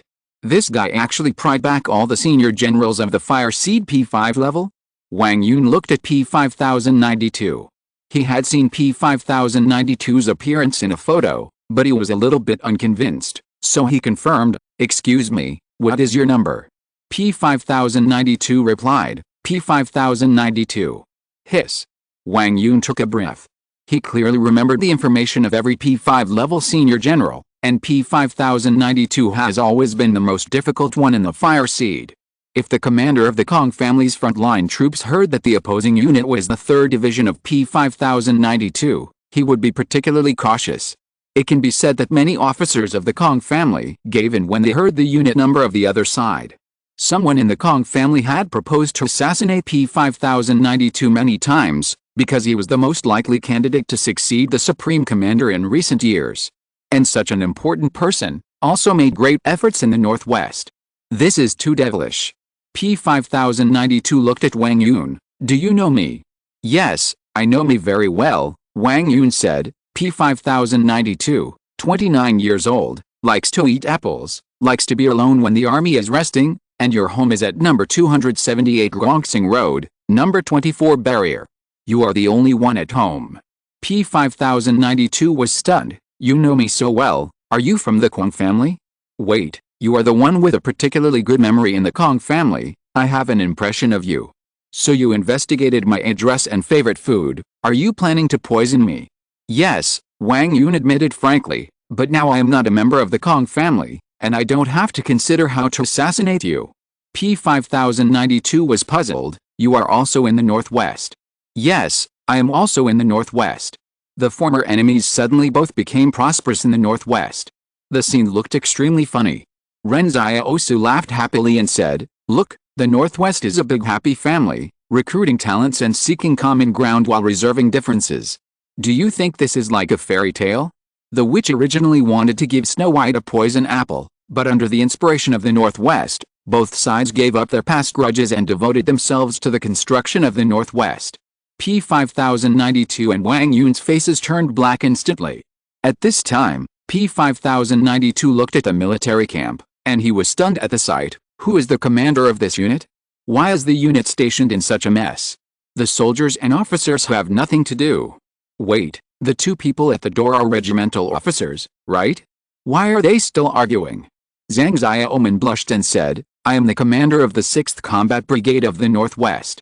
P5092 thought for a long time before saying something that was not so unpleasant. "You should reorganize this unit." In just a moment, P5092's occupational disease broke out. He couldn't stand seeing the army management so chaotic. How could such an army have combat effectiveness? P5092 looked at Ren Xiaosu. "The troops of Fort 178 have always been known for their strict discipline and strong combat effectiveness. Why is what you see different from what you imagined?" Zhang Xiaoman hurriedly explained, "It's like this. I was a company commander a year ago. As a result, the troops expanded after the annexation of the Zhuang family, resulting in my promotion 3 levels. I am still in the learning stage and am not a competent brigade commander. This time I led the team out. Actually, I was helping the young marshal to lead the troops. The specific command is still in his hands, and he has the final say on how to fight." P5092 thought for a while and said, "Then you should learn from me." With that, he walked straight to the headquarters as if no one was around. Zhang Xiaoman looked at Ren Xiaosu from behind. He thought to himself that this guy was too impolite. "What's going on? I'll learn from you." Ren Xiaosu whispered to him, "P5092 is really good at leading troops in battle. You should learn from him." Before Ren Xiaosu could finish, P5092 turned around and looked at Zhang Xiaoman. Why are you still standing there? Call all officers and combat staff to a meeting. I need to understand the current situation and personnel of the troops within half an hour. We need to reorganize the troops today and see results within 3 days. When P5092 was in the position of commander, his aura was completely different from usual. He spoke like the highest commander of the troops, and he was resolute and swift and would not tolerate any delay. At this time, P5092 looked at Ren Xiaosu and said calmly, "You don't think I'm trying to seize power, do you?" Ren Xiaosu laughed and said, "No, you have the final say on how to lead this army. You are now the highest commander of this army. You can enter and exit the barracks freely." The freedom to enter and exit the barracks just happened to correspond to Ren Xiaosu's previous treatment in Huazhen. P5092 nodded calmly. "This is why you asked me to come to the northwest of Daxing. In this case, I will not be polite. Anyone who violates the order I announced will be punished by military law. There's still one chapter, it will be very late, everyone can read it tomorrow morning." Chapter 914, Powerful Alliance. Everyone in the 6th Combat Brigade knew very well who would command this unit after it came to the Central Plains. Now Ren Xiaosu's status in the Northwest was already a tacit understanding. In the feudal era, he was the crown prince, and there was no brotherly conflict. Although some veterans were still watching, no one objected openly.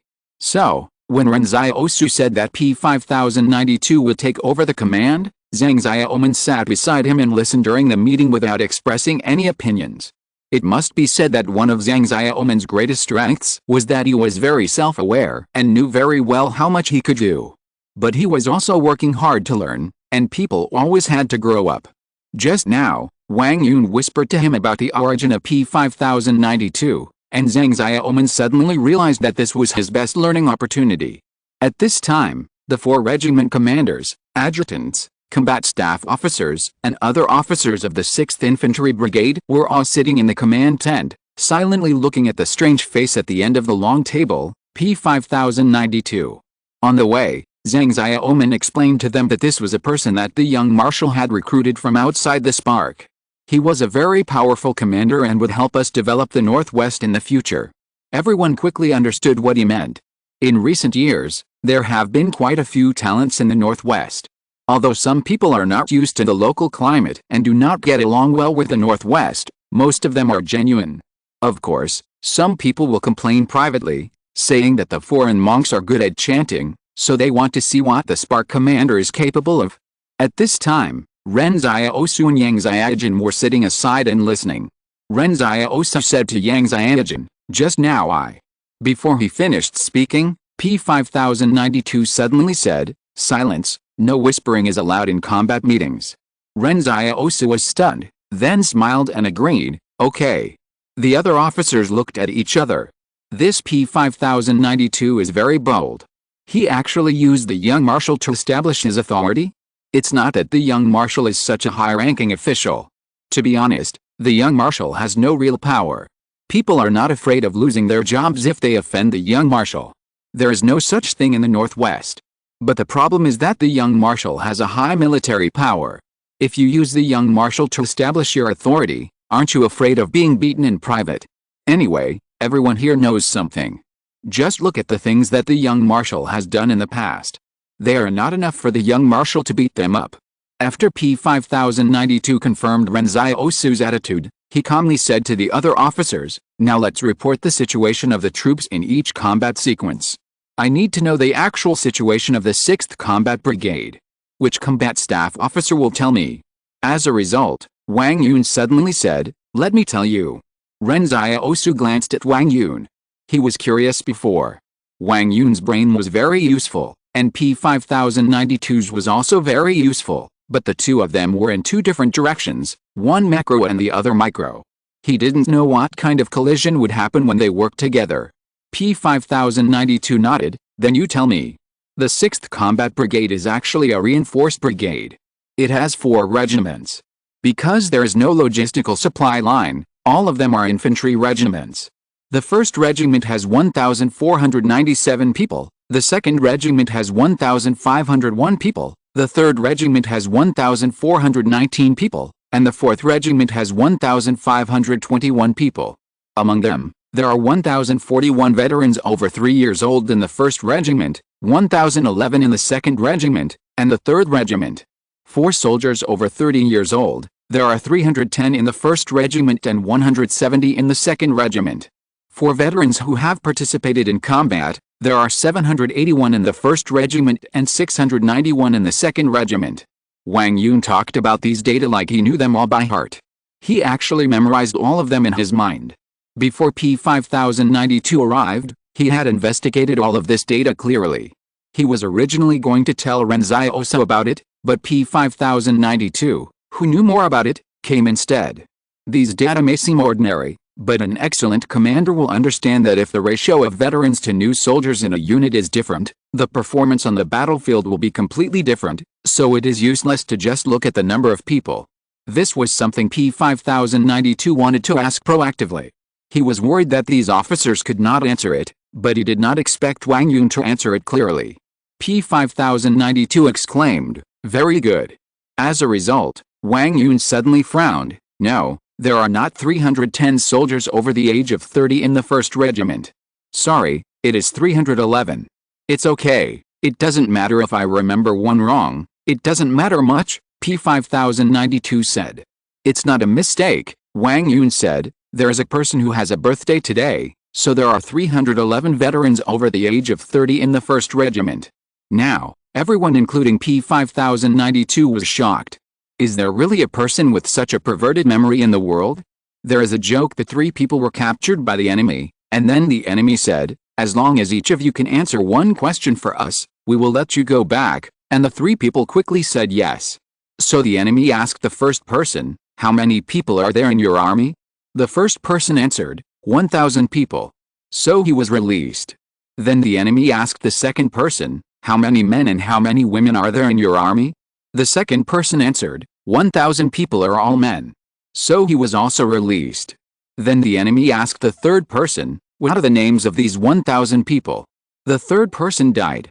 But this kind of question is not difficult for a pervert like Wang Yun. He can really answer all of them.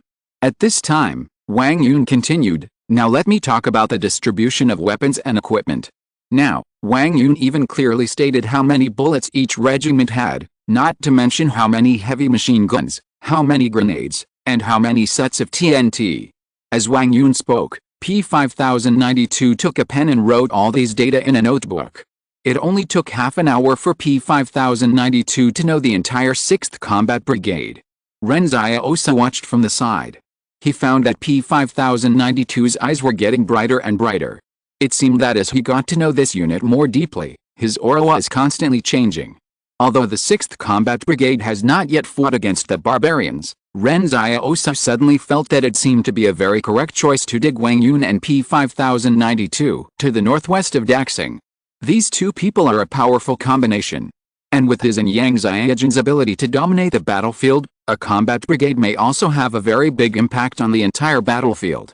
P5092 closed the notebook and said to everyone, "Take a half-hour break.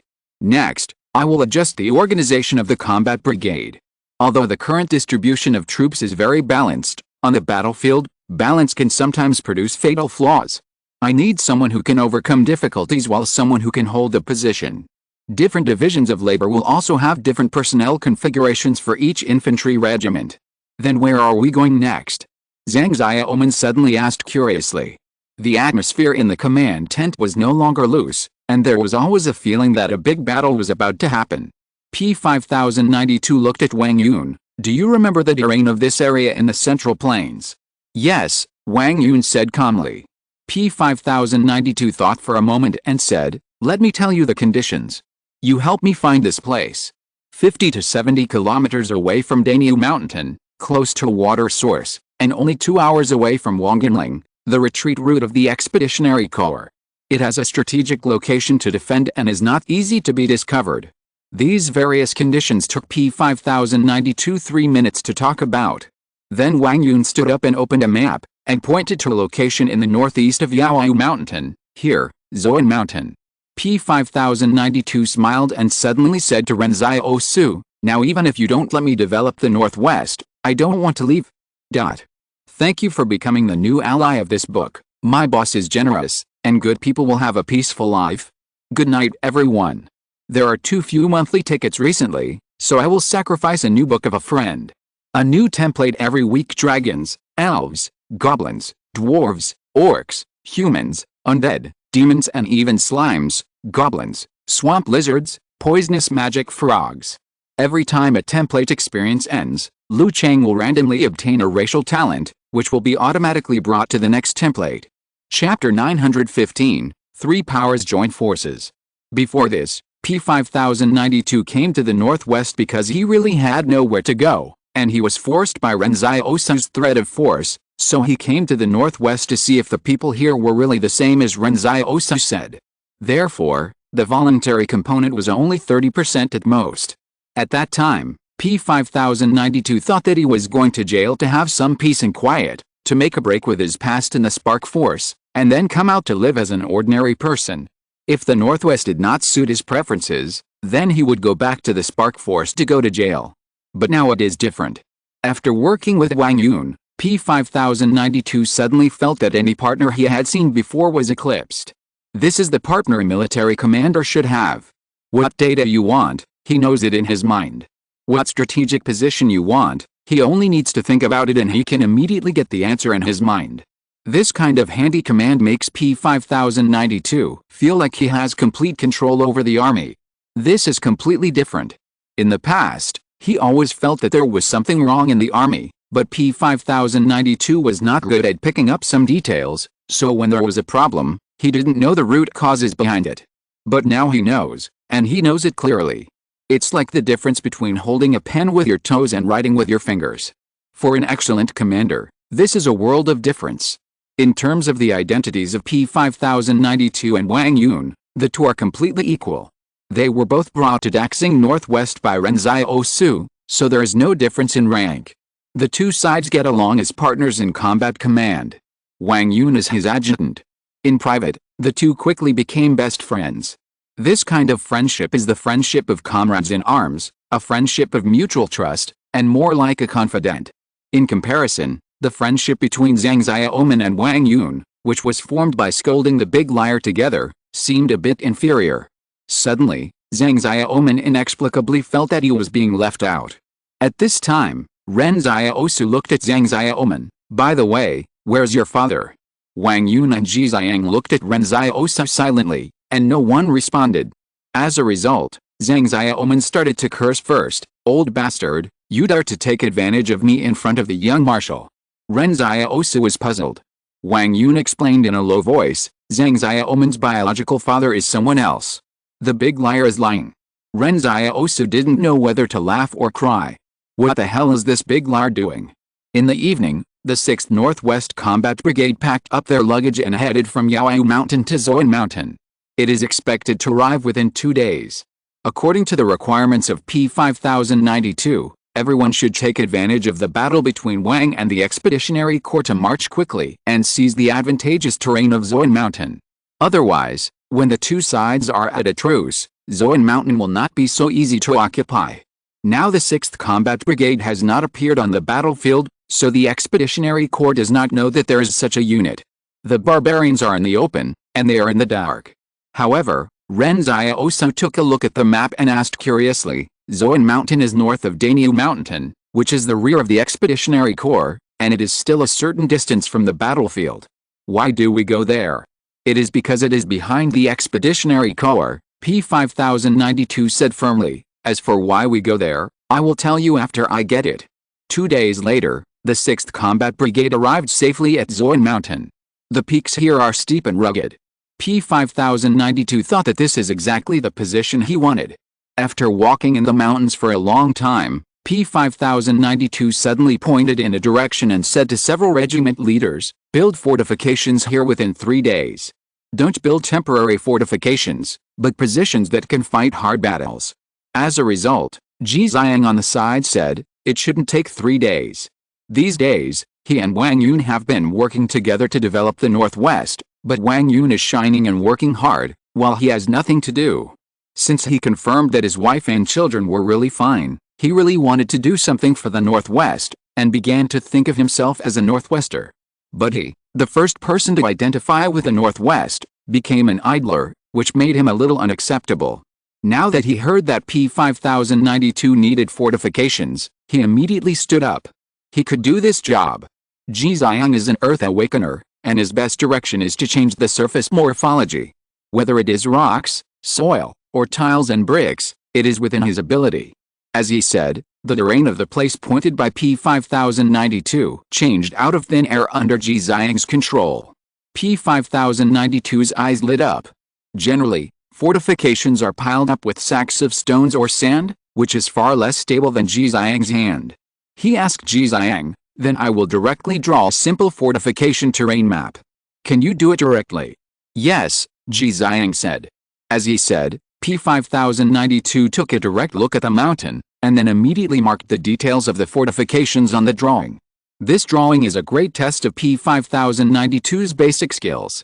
In the entire defensive position, the firing position has bunkers, trenches, and firearm seats. The transportation fortifications have dark trenches, and transportation trenches. The shelter fortifications have trenches, shelters, and cat ear holes. If you don't see it with your own eyes, no one would have thought that a defensive position drawing could be so detailed. For the trenches alone, P5092 clearly marked where cliff holes, bomb shelters, entrances and exits, and drainage ditches needed to be set. There are also watchtowers, fire suppression deployment points, where walls and trenches are needed, and they are clearly marked. This is the professional quality of a commander, which surprised several regimental commanders of the 6th Brigade. They used to deal with defensive fortifications very roughly. After all, most of the people in their 178th fortress still like to rush. After P5092 finished drawing, he said, "Just follow this." But Ji Xiang was confused when he saw the blueprint. What is a cat ear hole, and what is a firearm seat? I used to be in charge of intelligence, and I have never fought in a positional war, so I don't know much about the fortifications you mentioned. It would be great if I knew their structure, but unfortunately I haven't learned it. P5092 was a little disappointed. Many people understand fortifications as just digging a ditch, but it's not like that. But now it's very good. With Ji Xiang here, the time for the troops to build fortifications can be greatly shortened, and his plan will be more likely to succeed. As a result, before P5092 could say anything else, Wang Yun on the side suddenly said, "I can draw the three-dimensional structural diagrams of the nouns in the fortifications according to my memory. Can you build them directly according to the blueprint?" Ji Xiang was stunned for a moment. "I just need to know what they look like." P5092 looked at Wang Yun. "Can all the models be drawn?" "Yes, all." Wang Yun pointed to his head. There are 2 more chapters in the evening. Chapter 916, 5 Powers Join Forces. Everyone knew that Wang Yun had a good memory, but Ji Xiang was a little confused. Ordinarily, these blueprint structures are very niche things. Why have you seen them? It has nothing to do with your previous work. Wang Yun explained to everyone. When I found that I had an extraordinary memory, I spent some time in the library to read books. I have been to both ordinary libraries and military libraries. In this way, when I need it, I don't have to look up books to find it. I can search directly in my mind. Then, Wang Yun drew a series of 3-dimensional structural design drawings of cat ear holes, trenches, cliff holes, etc. on the blueprints by relying on memory, for Ji Xiang to refer to. Wang Yun said, "There must be some differences between looking at the drawings and the actual construction, but with Ji Xiang's ability, he can adjust it at will after the construction, so it's not a big problem." After the disaster, the technology of 3D printers was lost. Now there is a consortium that wants to redevelop this technology, but it still only exists in legends. Ji Xiang is now like a 3D printer, but he needs design drawings to print things. And P5092 and Wang Yun can complement each other to complete the entire drawing. Seeing that the defense position that originally required thousands of people to work for 3 days was completed in 1 day under the leadership of Ji Xiang, the basic surface transformation was done by Ji Xiang, and the remaining corners were completed by the soldiers together.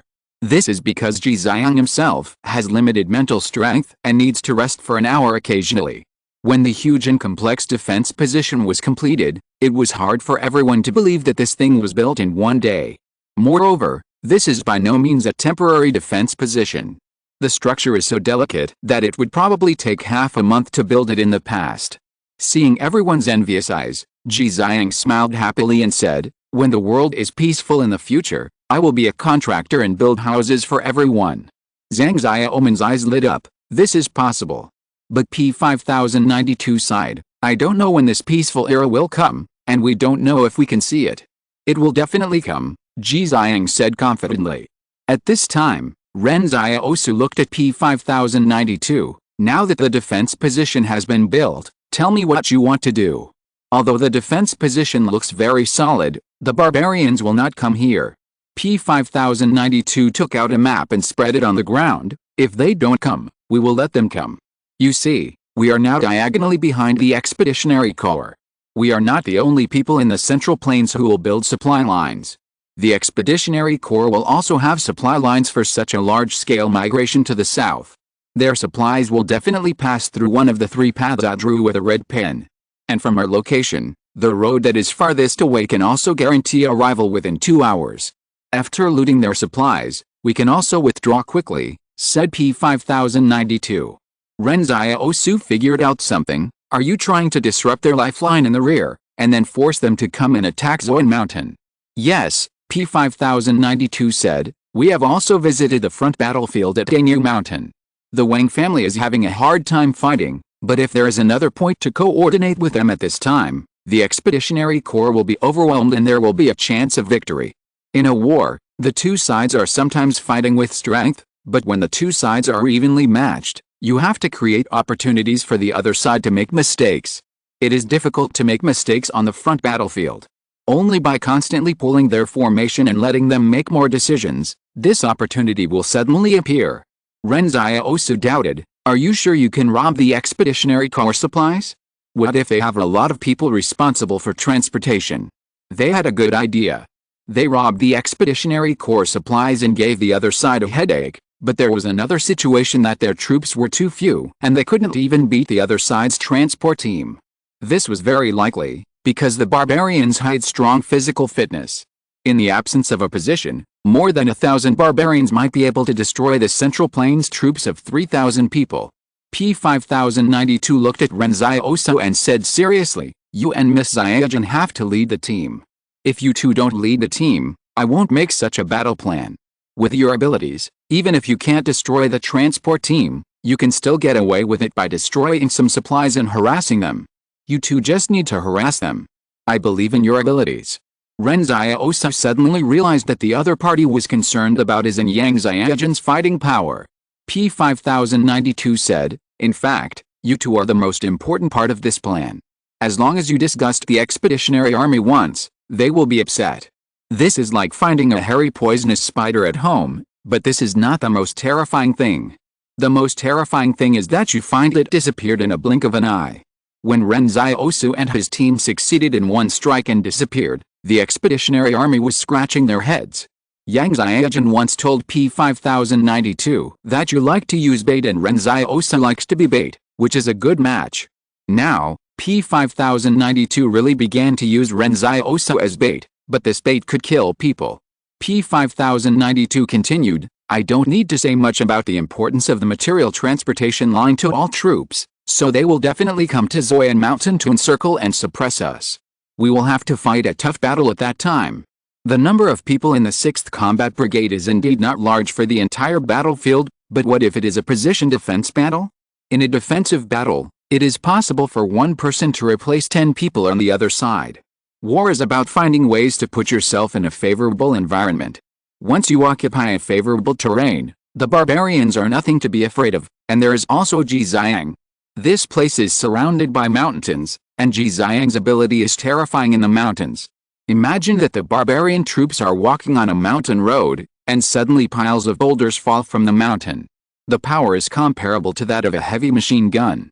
Okay, Ren Xiaosu said, "I agree with your plan, but if we want to attack their transport team, I suggest that Yang Xiaojun and I act alone. It will be a bit troublesome to bring others." Seeing that the young marshal's words implied that everyone was a burden, everyone looked at each other and pretended not to hear it. After all, their own young marshal was indeed qualified to say so. However, P5092 disagreed. You must take people with you. If there are only 2 of you, the Expeditionary Corps will not come to the mountain to encircle and suppress. You can only bring troops with you, and you must bring at least 2 company. Letting them go is not to let them help you, but to let the barbarians know that there is a troop hidden in Zoan Mountain. So that's what you mean, Ren Xiaosu said. Then who will go with me? There is no special forces like your fire here, and their mobility is not good enough.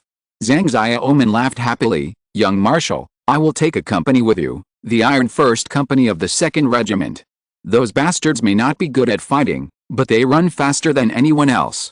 There is another chapter that will be very late. I suggest you read it tomorrow morning. If you're listening to this novel on a channel other than Fanfic World, it means they downloaded and uploaded it without effort. We cordially invite you to visit our channel, Mundo Fanfic Novelis. There you'll find the original version of this story, and you can explore many other novels of various genres. We're waiting for you to immerse yourself in a world of incredible novels. Chapter 917, Fight and Run. Originally, when the soldiers of the 6th Combat Brigade heard that they were coming to the Central Plains, they were actually quite nervous. After all, they had fought in the Northwest before, and they were familiar with the roads.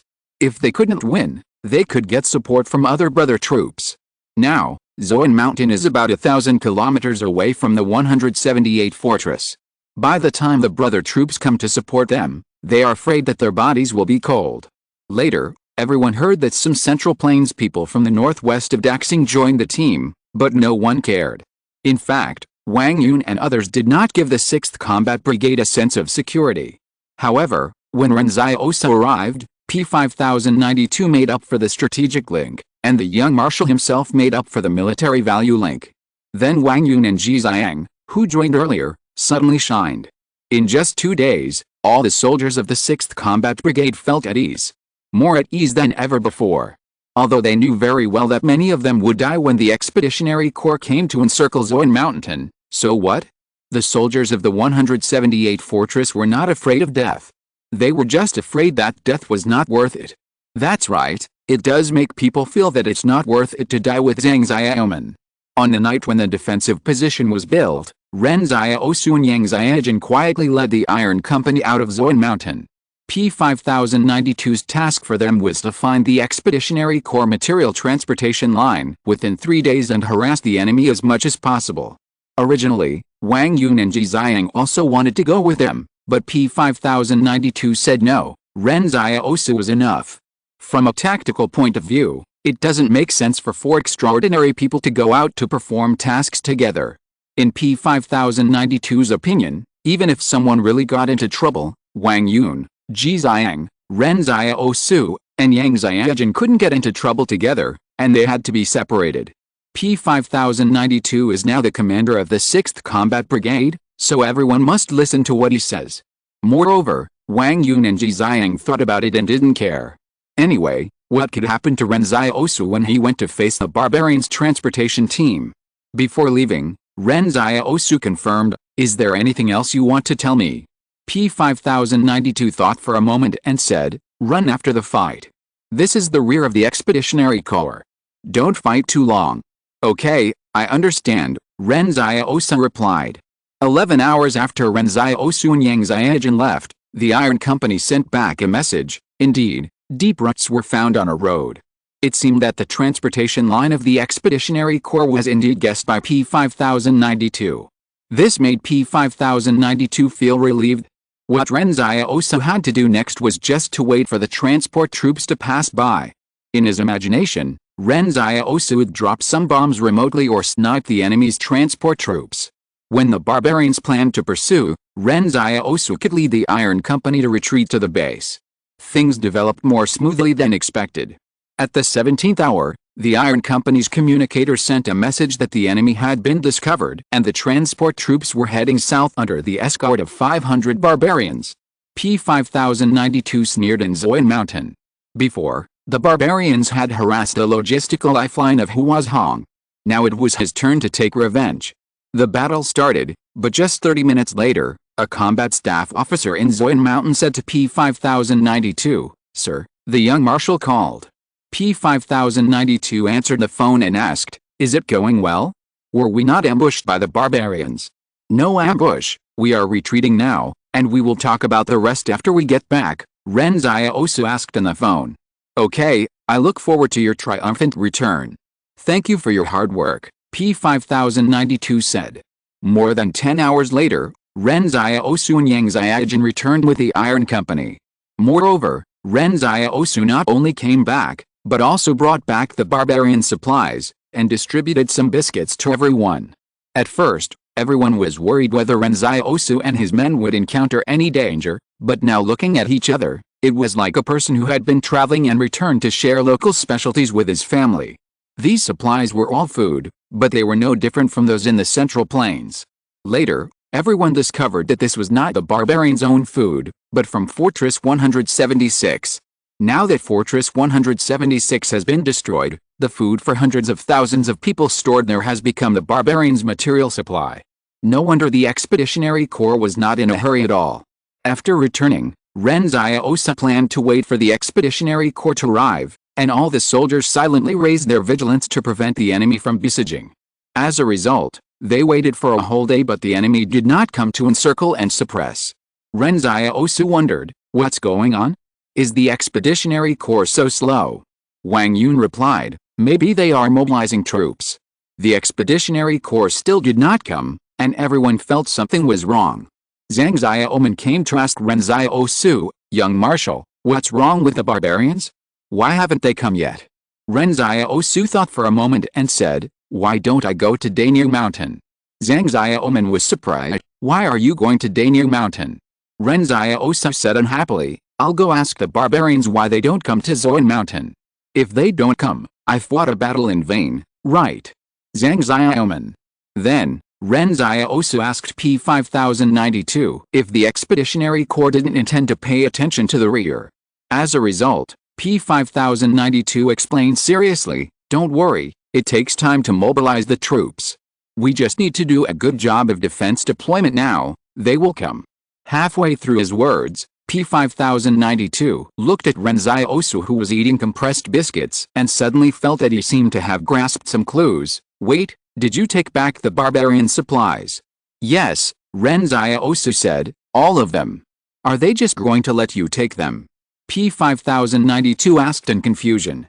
I killed them all, and the corpses can't stand up to stop me, Ren Xiaosu said. P5092 finally knew what the problem was. He said seriously, you killed all the barbarians.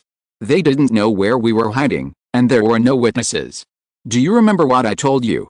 Ren Xiaosu repeated, remember, run away after you finish fighting. This is the rear of the Expeditionary Corps. Don't fight to the end. These are your exact words. I defeated them all and then ran back. Now it was P5092's turn to be stunned. Only then did he come to his senses. Ren Xiaosu understood run away after you finish fighting as the literal meaning. They defeated all the barbarians in this transport unit. P5092's emotions were a little incoherent. What I mean is, just harass them, such as shooting and running away. Of course, this is just a metaphor. If we really only shot one shot, the barbarians would also suspect that there was a trap here and we deliberately lured them here. Ren Xiaosu said, we thought about shooting and running away before, but we were afraid that the barbarians would catch up and some of the people in the Iron Company would suffer casualties, so we killed them all. P5092 after hearing this, he suddenly felt that the logic sounded a bit problematic, but after thinking about it carefully, there was nothing wrong. At this time, Ren Xiaosu thought for a while and said, the problem is not here. It must be other problems. It's not my fault for not leaving any witnesses. I didn't clean up the traces when I came back. There are expert hunters among the barbarians, so it's not difficult to find Zuo Yunshin. P5092 agreed with the statement, then there is a problem on the front battlefield. Good night everyone, and by the way, I'm asking for your monthly vote. Chapter 918 Ambush. Any smart commander would not be unaware of the importance of the logistics lifeline, and P5092 had fought against the Expeditionary Corps so many times, so he was very sure that the other general must be a smart man. So, the 6th Combat Brigade looted the logistics supplies of the Expeditionary Corps, but why did the other side not make any moves? This is very abnormal. P5092 said to Ren Xiaosu, It is very likely that a battle in the direction of Danyu Mountain is too intense, so that the Expeditionary Corps is now unable to free up its hands to encircle Danyu Mountain, and all their forces are tied up. Then what should we do now? Should we advance to Danyu Mountain to support? Ren Xiaosu said seriously, and he also felt a sense of urgency. But P5092 said, since they are in a tight situation on the front battlefield, we should create chaos in the rear, and it must be a chaos that the Expeditionary Corps must pay attention to. We must not go to the main battlefield of Danyu Mountain at this time. Before this, P5092 said that the 6th Combat Brigade did not have many people, and rashly entering the main battlefield would be tantamount to sending themselves to death. Therefore, at this time, they should continue their plan to disrupt the lifeline of the Expeditionary Corps. No matter what others do, they should ensure their own rhythm, instead of being influenced by others just by guessing something. This is the truth on the battlefield. So, you take the Iron Company to go to the transportation line of the Expeditionary Corps again, P5092 said. This time, just fight as long as you see their transportation troops. Fight as many as you can. Make sure the Expeditionary Corps feels the crisis from the rear. Okay, Ren Xiaosu said, and was about to lead his men to leave the defensive position. But at this time, P5092 thought of another possibility. Ren Xiaosu led the Iron Company to march quickly, rushing to the place where the transportation troops were looted last time, but this time the opponent might not take this road. After all, there are 2 other roads to choose from. P5092 explained that if they could not squat on the transportation troops of the Expeditionary Corps on the original road, then go to the other 2 roads to see if they could find anything. The soldiers of the Iron Company followed behind Ren Xiaosu silently without saying anything, and did whatever Ren Xiaosu asked them to do. The company commander didn't even ask Ren Xiaosu where he was going this time, just follow him. Ren Xiaosu looked back at them and said, there's no need to cover our tracks along the way. We are here to track the Expeditionary Corps to Zoan Mountain, so we must leave a trace that they can find. The company commander asked weakly, young Marshal, let's leave them alive this time, so that they can find us more easily. Now Ren Xiaosu has become the most ruthless man in the 178th Fortress Army in the hearts of the soldiers. It's hard for the barbarian troops to leave any alive when they meet him. As they were talking, the team was about to leave Zoan Mountain, but Ren Xiaosu suddenly stopped. The company commander behind him asked, what's wrong, young Marshal? No. Ren Xiaosu suddenly shouted, retreat. There are enemies ambushing outside the mountain. There was a mountain in front of them that blocked their view, but before they set off, Ren Xiaosu released Lao Su to scout the enemy. Now, Ren Xiaosu clearly saw through Lao Su that there was a barbarian army of more than 1,000 people lurking outside the mountain. In a flash, a barbarian's heavy shouting came from the left. Ren Xiaosu suddenly looked up and saw a barbarian hiding on the hillside on the left. He was the sentry. Now that the barbarian found that Ren Xiaosu and his men were about to retreat, he immediately warned his companions to attack quickly, vowing to eat up Ren Xiaosu's army of more than 100 people alive.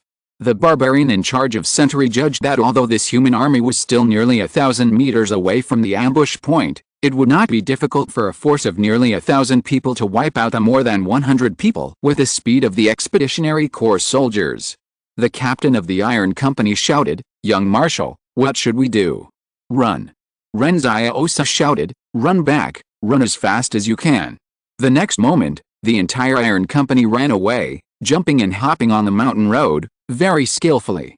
The Expeditionary Corps behind them roared wildly, like a pack of wolves chasing antelopes in the valley. Ren Xiaosu thought as he ran. The Expeditionary Corps did not care about the transportation line in the rear because of the intense fighting in the main battlefield. Instead, they guessed that there must be a trap in Zoan Mountain, so they did not want to go directly into the mountain to encircle and suppress. In the end, they chose not to come to encircle and suppress on purpose, inducing P5092 to misjudge the situation, and then quietly set up an ambush outside the mountain, trying to catch the Northwest Army off guard. It must be said that this is already a psychological tactic. The commanders of both sides are playing a psychological game. P5092 wants to use the importance of the transportation line to force the expeditionary force to encircle and suppress Zoan Mountain, while the barbarians use their concern for the main battlefield to induce them to take the next step. Ren Xiaosu sighed in his heart. These people who play tactics are too dirty, one is dirtier than the other. He led the Iron Company to run quickly towards the direction of the defensive position. The distance between the Expeditionary Corps and them was getting closer and closer, until there was only a few dozen meters between them. Nearly 1,000 people of the Expeditionary Corps chased in the mountains, like a long winding snake swimming quickly. However, at this moment, Ren Xiaosu suddenly took out a remote control from his pocket and pressed one of the red buttons on the remote control. With a loud bang, the winding long snake was blown off in the middle. The barbarians of the Expeditionary Corps were stunned for a moment. They didn't expect to encounter such an accident. Ren Xiaosu pressed the buttons one after another, and then several groups of TNT were quickly detonated in the mountains. All the explosion points were buried on the route of the expeditionary force. Huge smoke filled the mountains, and the pungent smell stimulated everyone's senses. Death, injury and wailing immediately filled the mountains. After several explosions, the barbarian army of nearly 1,000 people was reduced to more than 300 people, and the formation was also divided by the bombs. The barbarians were a little caught off guard because they were not sure whether there would be new bombs to be detonated in the next second. Ren Xiaosu had stopped, and the soldiers of the Iron Company also raised their guns and turned around, ready to follow their young commander to fight back. Ren Xiaosu was very happy at this moment, not because of how many barbarians he had killed, but because this time P-5092 guessed the intention of the Expeditionary Corps. Although P-5092 was not sure whether his guess was right or not, he was now more prepared, which caused the Expeditionary Corps that were preparing to ambush to suffer heavy losses. Before leaving, P-5092 told Ren Xiaosu that there might be barbarians ambushing outside the mountain. He asked Ren Xiaosu to choose a good location to bury TNT before leaving the mountain. If he really encountered the Expeditionary Corps, he would bring them back to step on the mines. This incident made Ren Xiaosu see P-5092's excellent command ability on the battlefield. He is worthy of being the one who personally led the people of Daxing Northwest. There are 2 more chapters in the evening, it will be very late. Chapter 919 People will always change. In fact, P-5092, who was in the command tent far away in Zoyan Mountain, was not particularly worried when he heard the news of the ambush. Instead, he was relieved, because as long as he guessed correctly, then with Ren Xiaosu's combat ability, he would definitely fight this battle beautifully. This time, P-5092 wanted to prove his worth to everyone. Ji Xiang proved his ability. Not only could he fight, but he could also quickly build defensive positions during marches and battles. This ability to quickly change terrain may be a bit useless in individual battles, because the lethality is not as great as others, but in marches and battles, what does a person who can change the environment mean? P-5092 knows better than anyone else. As for Wang Yun, with his ability to quickly analyze and organize and synthesize, he is like a human self-propelled search engine, and he's extremely good at catching clues. As for Ren Xiaosu and Yang Xiaojin, there is no need to mention their combat abilities. Now, it is P-5092 who has not shown anything particularly outstanding. He did a good job in reorganizing the troops, but most veterans can also do a good job, including the planning of defensive positions. These are just a foundation for a general to become a famous general in the world. Therefore, when P-5092 met these good partners, he always felt that he should quickly demonstrate his value, so that he could be worthy of these teammates. This is a very strange feeling. In the past, P-5092 always felt that he was not able to do anything when he was with Hou Zhen. In the tactics he formulated, many of the requirements for officers and soldiers had to be lowered by 1 to 3 levels, so that soldiers and grassroots officers could keep up with his pace. It was like when fighting with someone, he had to cut off one of his arms first. He needed to deliberately lower his level to achieve the goal of victory. Of course, the final victory is the most important, but those battles could have been fought more beautifully. For example, in the logistics base behind Dashishan, he used the students of King University as bait, and then prepared the special forces led by T5. But many people died in that battle, and the supplies were also destroyed. If there were masters like Ren Xiaosu, Wang Yun, and Ji Xiang in the plan, how could the supplies be destroyed? Therefore, when he was with Hou Zhen, P-5092 always felt powerless. But now it was different. He suddenly felt that everyone was on equal footing. P5092 no longer needed to worry about whether his teammates were strong enough. He only needed to worry about whether he was strong enough. This feeling was so refreshing. He didn't want other teammates to think that he was not worthy of this team. So before leaving today, he specifically told Ren Xiaosu that the Expeditionary Corps might ambush and that they must be lured in and killed most of them with TNT. Now, Ren Xiaosu should be harvesting the battlefield, just like the other side harvested every time in the past. It was strange to say that if he didn't go to the front line, he could be the young marshal of the Northwest in the future. Why did Ren Xiaosu always like to run to the front line? Just like the chess game between Ren Xiaosu and Jiang Su said that he had never seen anyone move the general first in his life. As a result, Ren Xiaosu replied that the general must be the most capable. Why did he always hide behind? Of course he had to rush to the front line. Now on this chessboard, the young marshal's general was indeed rushing around on the battlefield and killing people just as Ren Xiaosu said. Once, when Ren Xiaosu and Jiang Su were playing chess, his general stopped in front of one of Jiang Su's pawns. Jiang Su was delighted and immediately pushed the pawn over. Checkmate. You lose. As a result, Ren Xiaosu took the pawn off the chessboard and said to Jiang Su, he can't beat me, so he rushed over to die. You are such a weird person. Jiang Su thought at the time, who the hell is weird? It's obviously you. But now, the same scene is unfolding in a flash. In the valley of Zoan Mountain, a burly barbarian who was not affected by TNT saw Ren Xiaosu rushing in the front, so he picked up a huge axe and chopped at Ren Xiaosu. The thick arm and the huge axe chopped down on his head. The barbarian was delighted to see that Ren Xiaosu didn't even raise his gun, but after the joy, he was overjoyed. Ren Xiaosu backhanded in a black knife that came from nowhere cut off his arm. The axe that was still falling was flicked away by Ren Xiaosu, and disappeared. Dozens of barbarians saw that Ren Xiaosu was a transcendent, so they protected their eyes and planned to forcibly surround and kill Ren Xiaosu under the gunfire of other members of the Iron Company. But the next moment, the sound of sniper gunfire came from the distance of the battlefield. The bullet arrived before the gunfire and penetrated the barbarians who wanted to besiege Ren Xiaosu, creating a gap for Ren Xiaosu. It took 3 seconds to kill hundreds of barbarians, but it took half an hour to harvest the rest of the battlefield. Originally, the speed of harvesting the battlefield could have been faster, but Ren Xiaosu needed to be distracted to protect the soldiers of the Iron Company, so some time was wasted.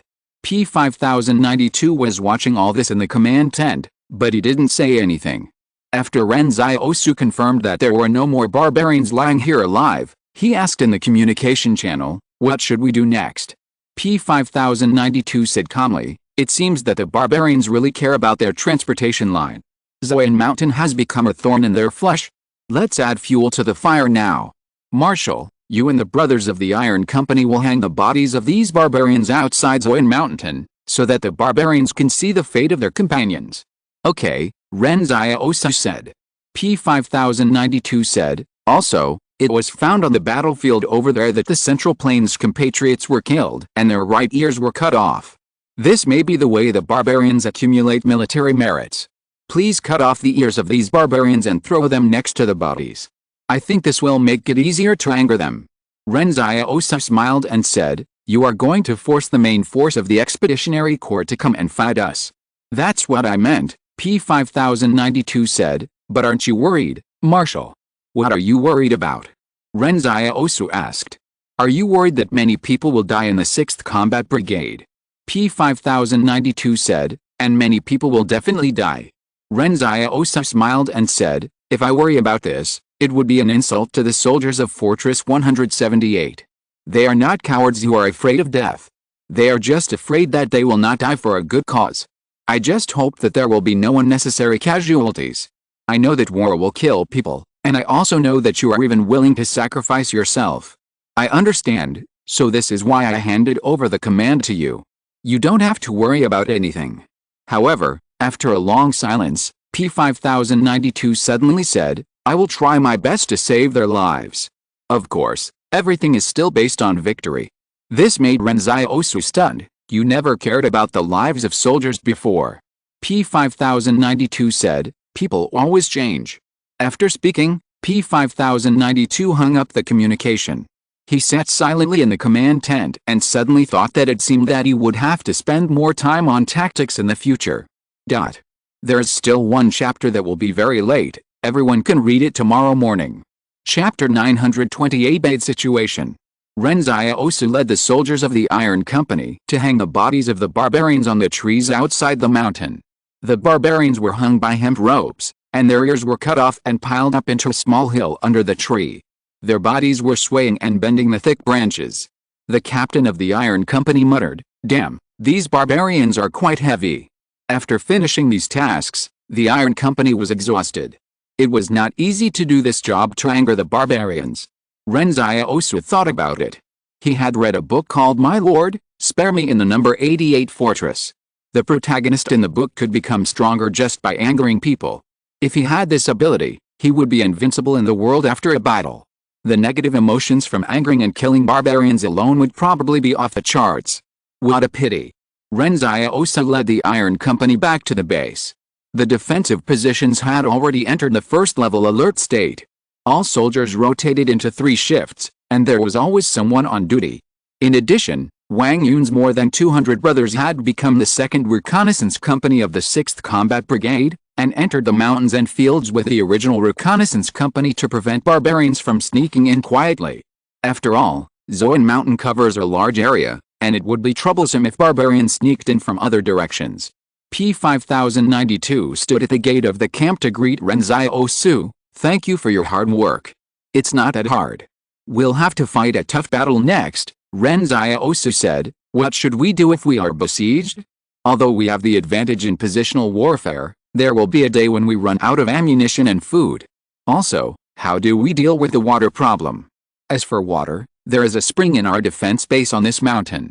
When I was choosing the site, I thought there would be such a day," P5092 said. "As for food, fortunately, you, the young marshal, robbed a batch of supplies from the barbarians before.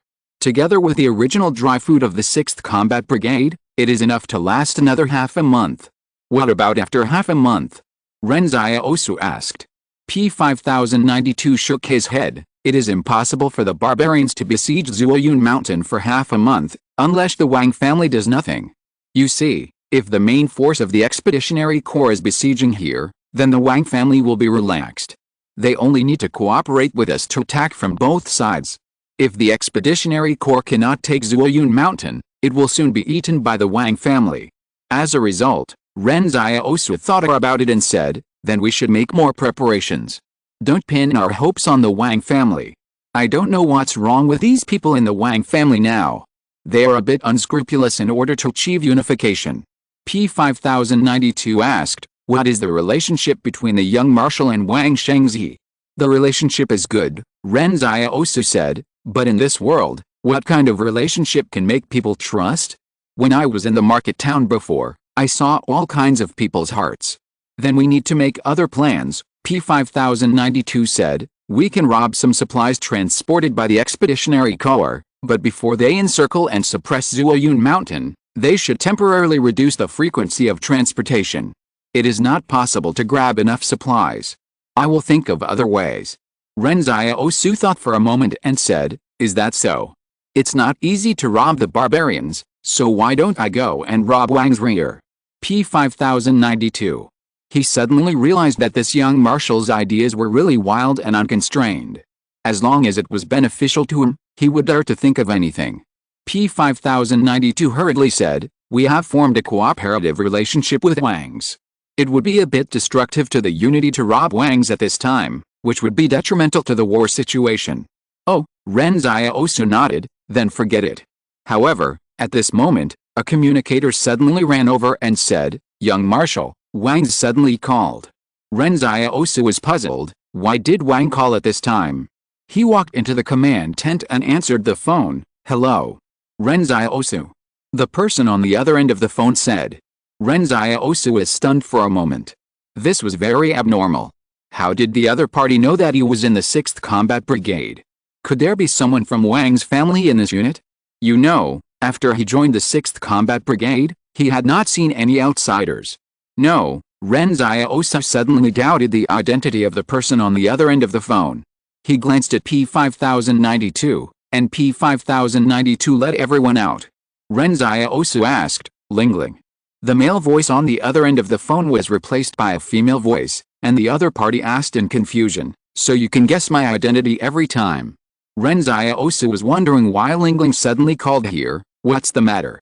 Tonight, a troop of Wangs will set out from Daniu Mountain and head for Zoan Mountain, Lingling said on the phone. It is expected to arrive before dawn. Ren Xiaosu said, why are you here? We are enough here. Not enough, Lingling said. I have calculated the baggage you carry, and it won't last too long. If the Expeditionary Corps besieges Zoan Mountain, it is very likely that they will run out of ammunition and food in the end. Ren Xiaosu said, then can't you Wangs fight more fiercely? No, Lingling said, the Spark Great Wall is already in danger of collapse due to lack of supplies. If the Expeditionary Corps defeats the Spark and turns back, the Wangs will need to continue to garrison Daniu Mountain and fight this war with the most stable strategy. The implication is that Wang's family must guard against the Expeditionary Corps in another battlefield, and Wang's family judged that Spark would lose. This gave Ren Xiaosu a bad premonition. What is the probability of Spark's defeat? 71.13%, Lingling said. There is still a chance, but they may not be able to seize it. If P5092 had become the supreme commander of Spark a year earlier, the situation could have been reversed, but now it is too late. Okay, Ren Xiaosu sighed. He didn't know how to tell P5092 the news. What is this troop coming out tonight for? They will go around from the back of Dania Mountain and move forward, using vehicles to transport some supplies for you. In the next week, Wang's family will continuously provide you with material support so that you can hold back the Expeditionary Corps in Zoan Mountain for a longer time, Lingling said. Ren Xiaosu thought about it. Since they are delivering things, then come. This will save me from going out to rob, right? After that, Lingling hung up the phone. Ren Xiaosu felt that Lingling seemed to have changed again, but he couldn't tell where it was. Ren Xiaosu walked out of the command tent and said solemnly to P5092, the Huazhong may be defeated. We must prepare for the worst. The first batch of Wang's supplies will be delivered tomorrow morning. They hope that the 6th Combat Brigade can hold on to Zoan Mountain. P5092 frowned. The situation was worse than expected. Good night, everyone. Chapter 921 Beware of each other.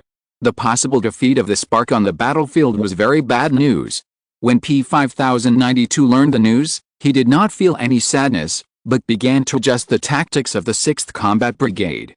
Ren Xiaosu asked curiously, Spark, you have been there for more than 10 years. Once the Spark is defeated, many people will die, and even the Spark will not be saved. The Wang family will definitely find a way to next them after the war. The Kong family is already in name only. If the Spark is gone, then the entire north of Luochang will be taken into the pocket of the Wang family, and only the Zhou family will be left in the south. Originally, Ren Xiaosu thought that the Wang family's pace of unification would be very slow. After all, the various financial groups are not easy to mess with. As a result, now the Expeditionary Corps is heading south, which has helped the Wang family a lot. P5092 looked at Ren Xiaosu and said, the Spark Force has all my memories of the past 10 years. I joined the army at the age of 19 and left at the age of 29. I have feelings for it. But as I said, feelings can't change anything. What we need to do now is to survive this war and drive the Expeditionary Corps back to the north.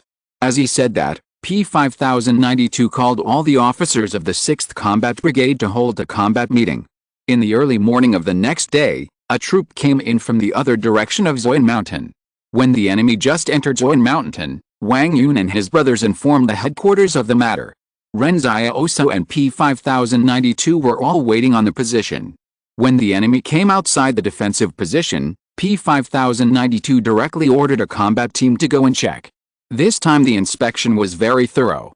All Wang's people had to hand in their firearms, and all the boxes of supplies had to be opened for inspection. Ren Xiaosu asked, are you worried that Wang's family will stab you in the back? Not particularly worried, P5092 said. If something happens at Zoan Mountain and something happens on the front battlefield of Huazhan, the Wang family will be alone and helpless. The loss of a combat brigade of the Northwest Army has no impact on the overall situation, so there is no need for Wang's family to do this. I just don't want to add such a big security risk to my own army. If I had known that you had such a high level of military strength when I lent you the Hope Media newspaper, I would have found a way to capture you. Ren Xiaosu laughed cheerfully. Then I wouldn't be able to help you so much, and there would be no Daxing Northwest today. Yes, that's right, P5092 said, but in strategy, it's right to act cautiously.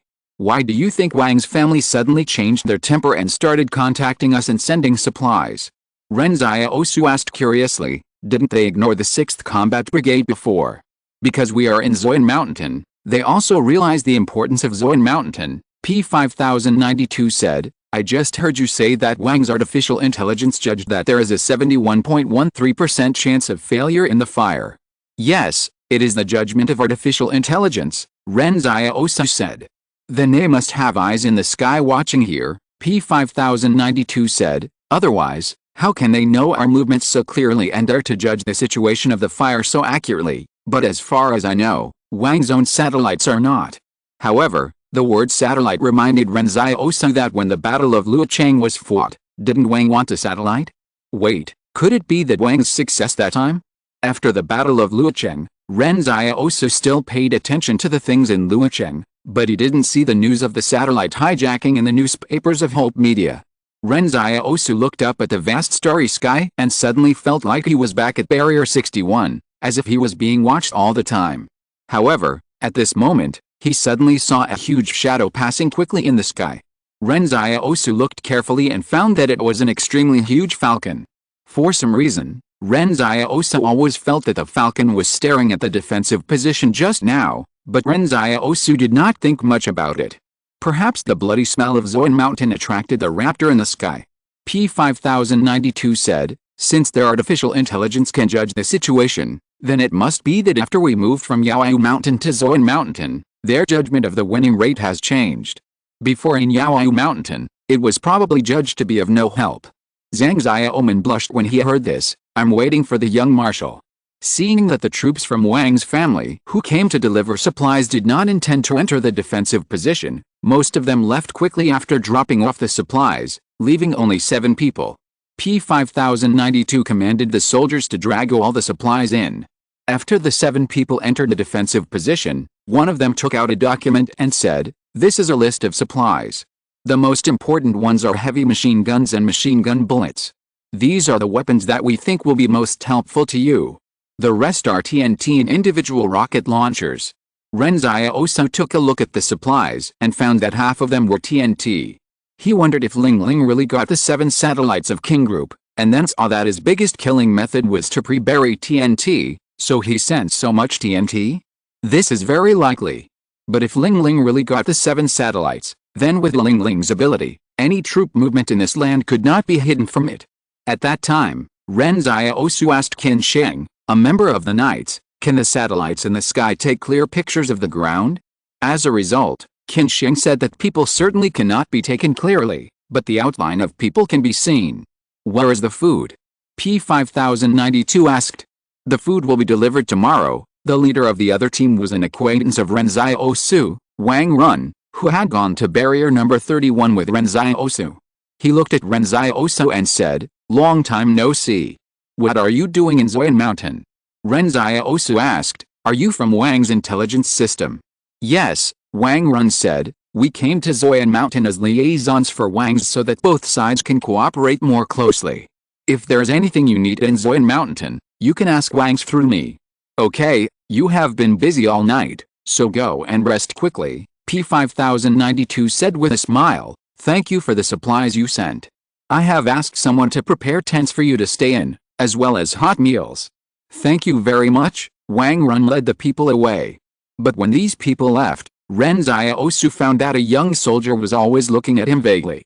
At this time, P5092 said, in fact, the purpose of their coming here is because Wang's wants to guard against us.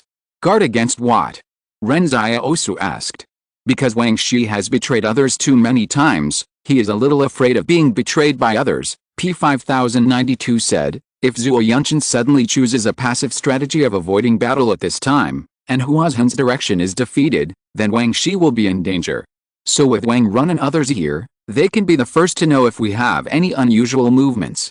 Ren Xiaosu sighed, you are so cunning. You should have united to face the outside world, but you actually came up with so many tricks. There are 2 more chapters in the evening, but it will be very late. Chapter 922 Go Back. The next morning, after a short rest, Wang's 7-member team came to the command tent, wanting to discuss the next battle plan with Ren Xiaosu. As a result, P5092 received them and told them, the young marshal has just left. If there's any battle plan that needs cooperation, you can tell me directly. Wang Run was stunned. Where did he go? He and Miss Xiaojun went to the wilderness to find the transportation team of the Expeditionary Corps, P5092 said. Only by destroying more transportation teams of the Expeditionary Corps now can we attract more main forces of the Expeditionary Corps. Wang Run asked curiously, as far as I know, he is the young marshal of your Northwest. Why did he go to the front line in person? P5092 replied calmly, this is our custom in the Northwest, just get used to it. At this time, Wang Run recalled that he and Ren Xiaosu went to the number 31 rampart to carry out the assassination mission of Kong Erdong, but Wang Shengzi asked him to assist before Ren Xiaosu failed. Ren Xiaosu had been silent for a long time, so he was ready to take action. However, the other party almost destroyed barrier number 31. By the way, P5092 said, the young marshal told me to ask you something before he left. Wang Run asked, what is it? He told you to protect the people of Trinity Society in barrier number 31, so why did you run away? P5092 said. I received an evacuation order from above. Soldiers should obey orders as their first duty, so of course we must evacuate decisively, Wang Run replied calmly. The young marshal expected you to answer like this, but he said that since you came to the base of our Northwest Army this time, you must accept the arrangements of the Northwest Army. If you interfere with our combat plan, he will beat your brains out, P5092 said. Zhang Xiaoman on the side whispered in admiration, this expressionless commander looks very cool when he speaks harshly. But Wang Run's expression did not change. He smiled and said, don't worry, I don't plan to come here to command your troops. I just want to share some intelligence.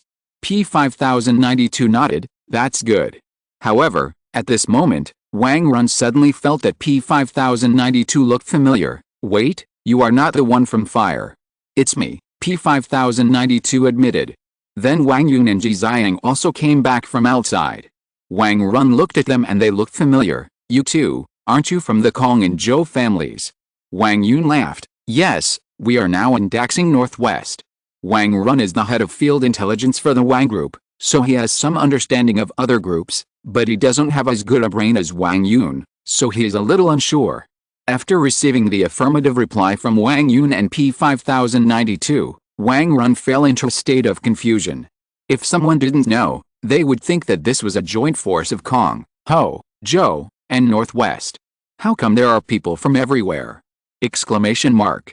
Previously, Ho's change of commander in the middle of the battle to deal with P5092 caused quite a stir.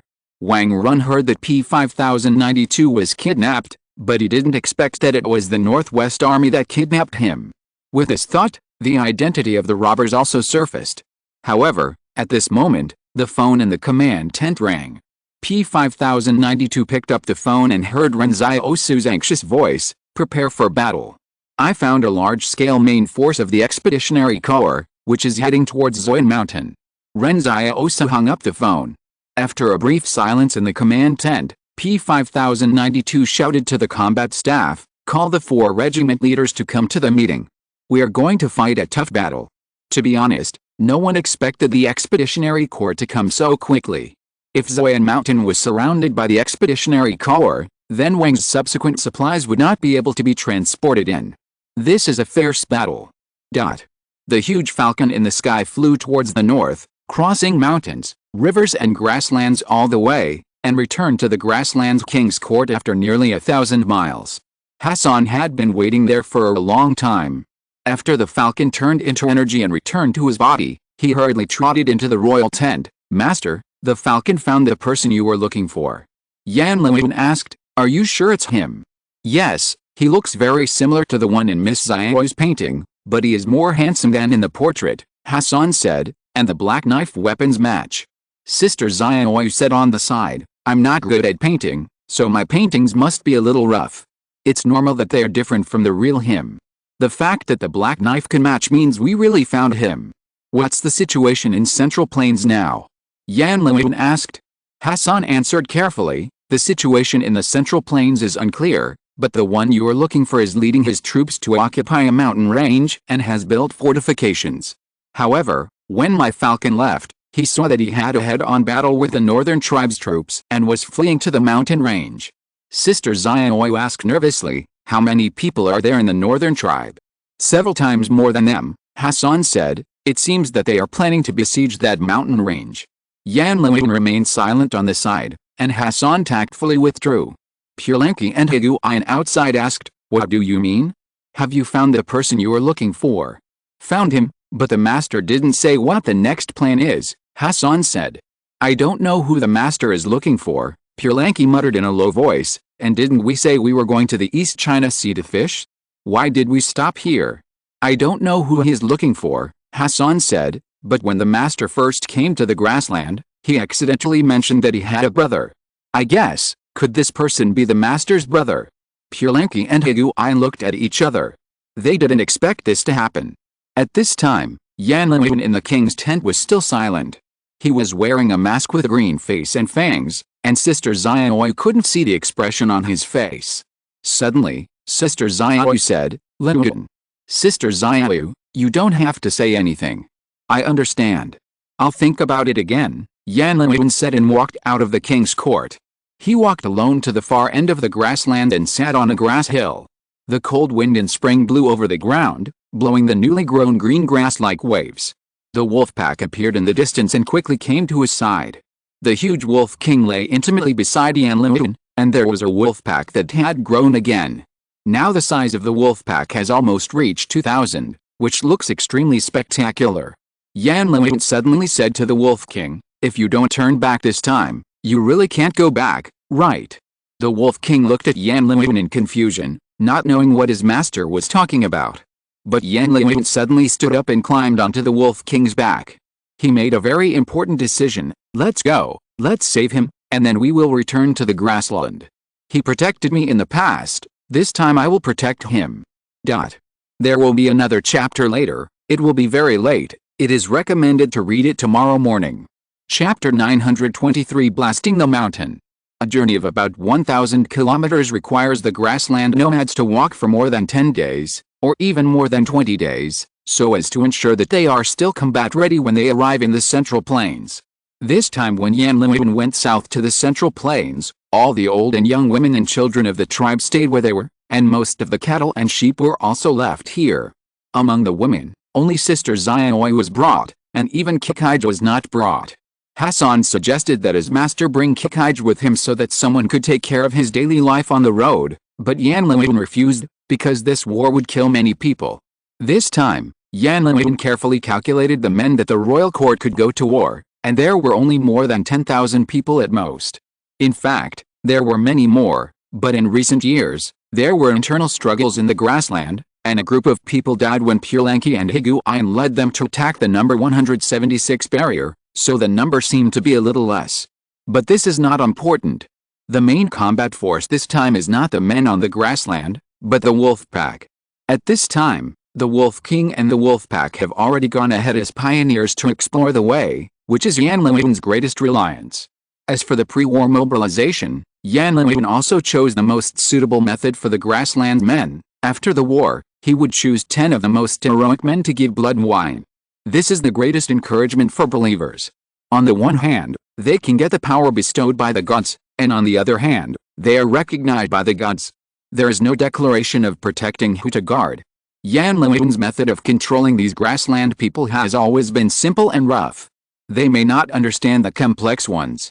In fact, the grassland people also made some contributions to the Central Plains War invisibly. The grassland people were the first to break through the number 176 barrier.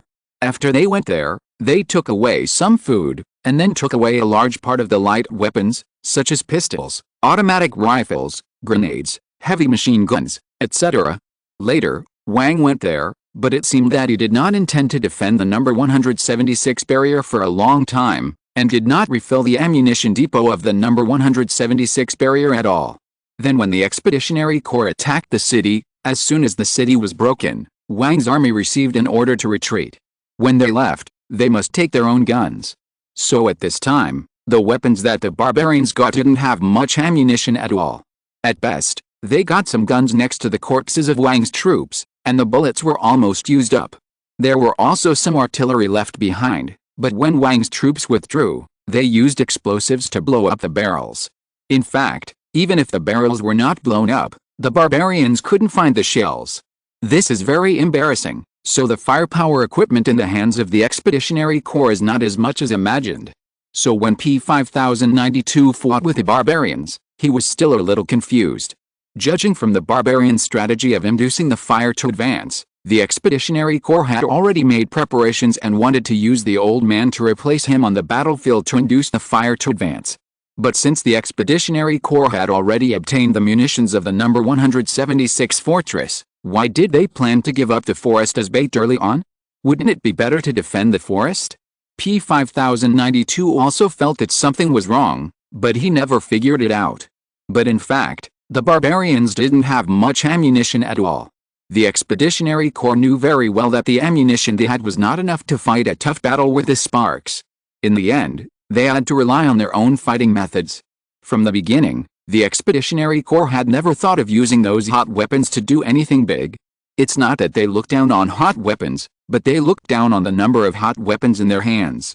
At this time, the war in Zoyan Mountain had just begun, and the gunfire in the defensive positions was extremely dense.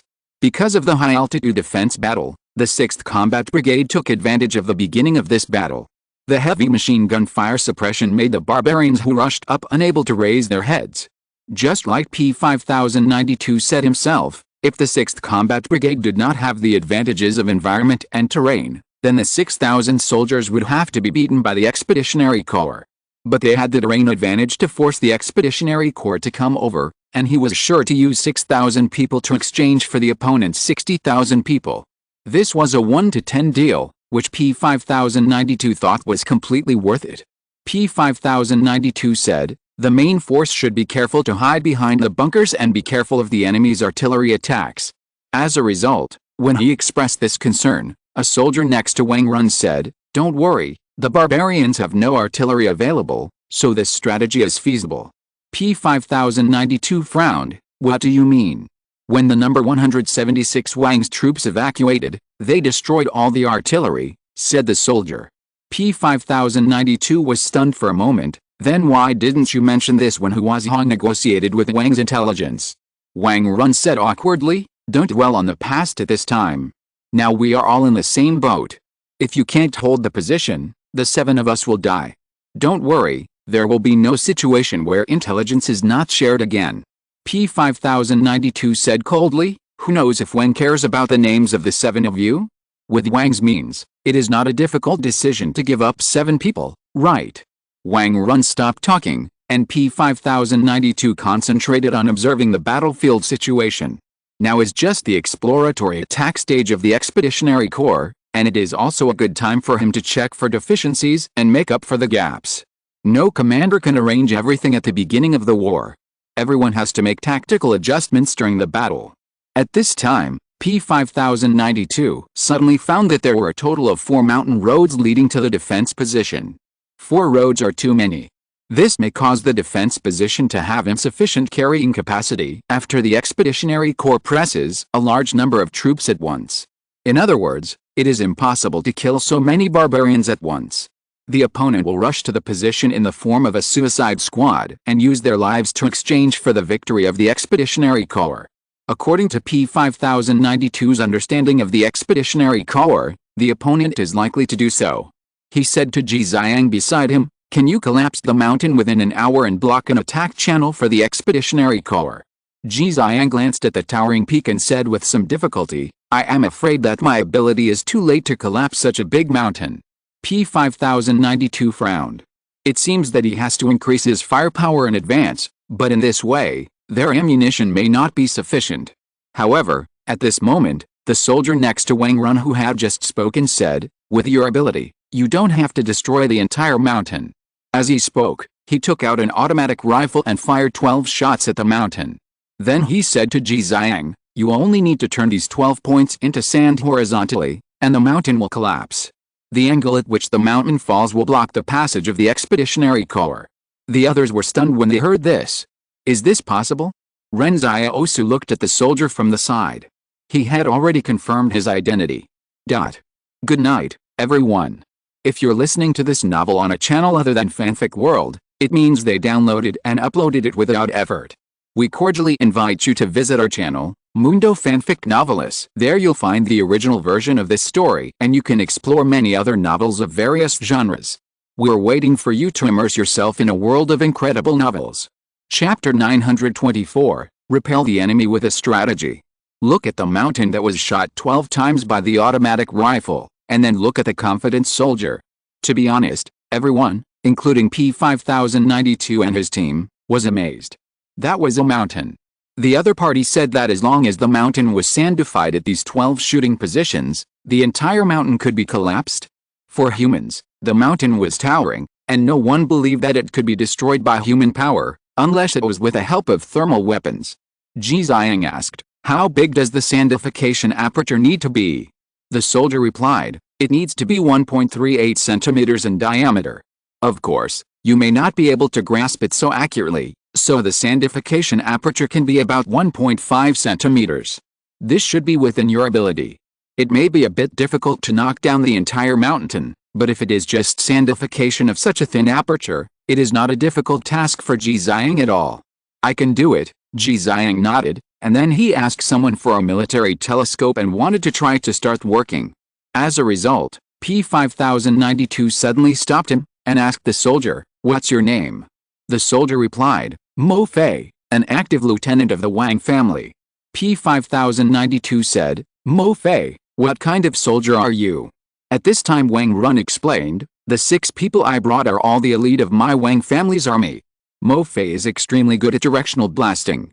P5092 nodded, and he said to Ji Xiang, "In this case, we will trust Lieutenant Mo Fei once, but the mountain should not fall at this time." Ji Xiang was stunned for a moment. "You want to wait?"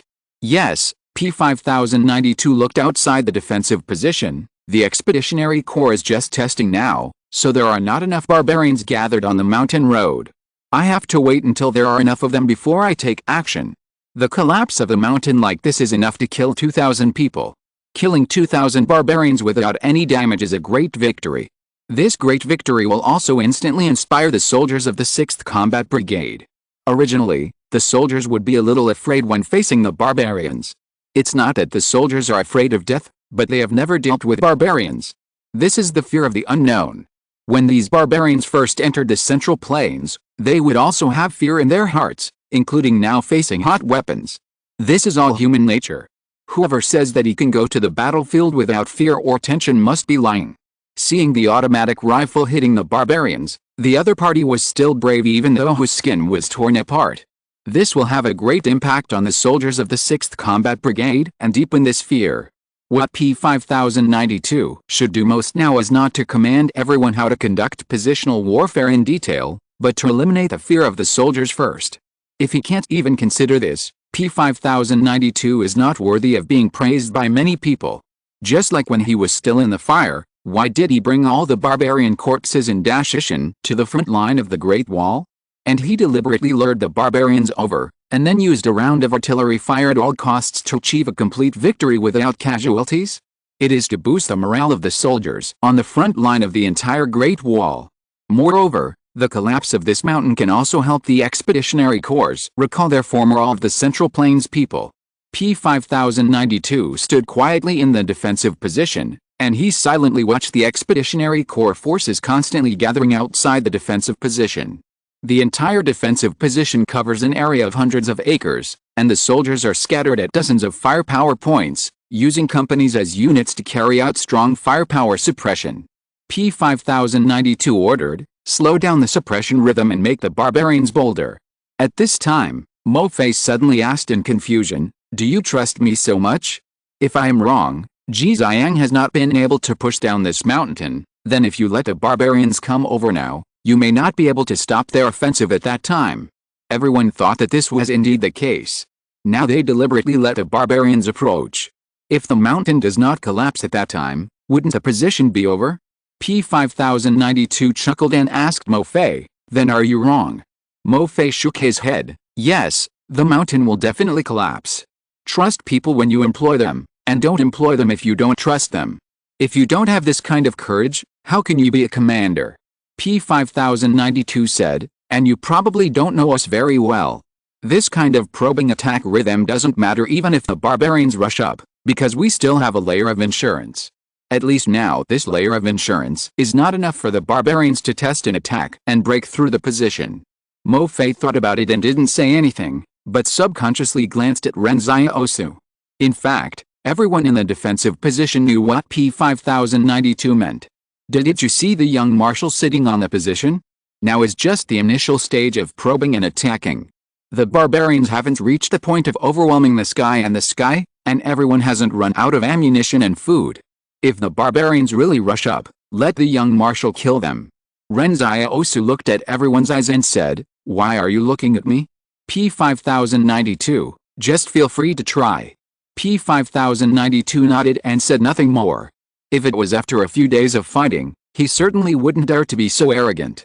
After all, Ren Xiaosu must have been very tired at that time, but it was different now.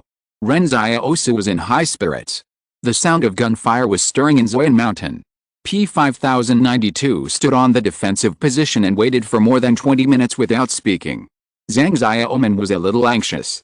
He wanted to say several times that it would be too late if he didn't take action, but every time he was about to speak, he found that P5092 was still calm.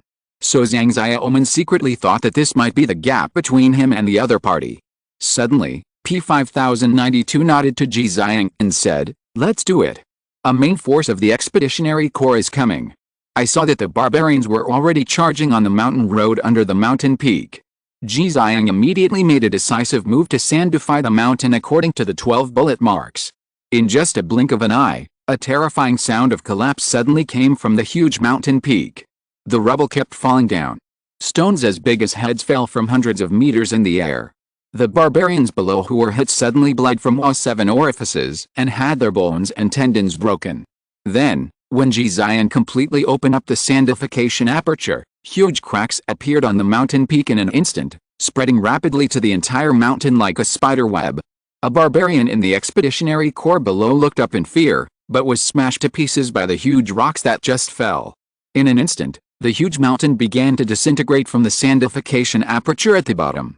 This scene was as if the gods were hammering down from the sky, hammering the mountain peak to the earth. Dozens of mountain bodies fell quickly, and the Expeditionary Corps began to panic. Even the barbarians who were preparing to break through the defensive positions on other mountain roads stared at this scene blankly. They had fought battles before, but they had never fought such a terrifying and fierce battle. This filled their hearts with endless fear of unknown forces, while the soldiers of the 6th Combat Brigade, who were busy defending their positions, burst into amazing cheers.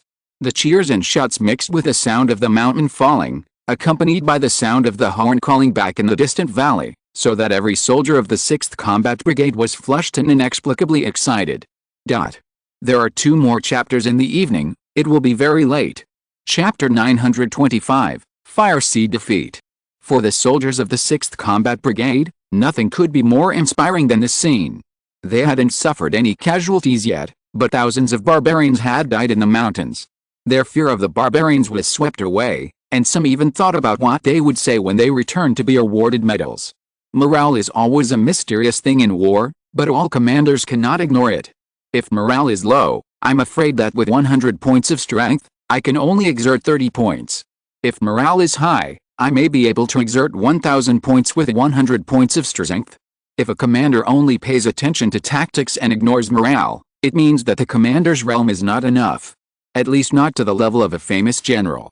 The retreat horn of the Expeditionary Corps sounded, and the barbarians who were attacking the defensive positions quickly evacuated, but even at this time, the barbarians holding shields did not relax, and always stayed in the last position to cover their comrades' retreat.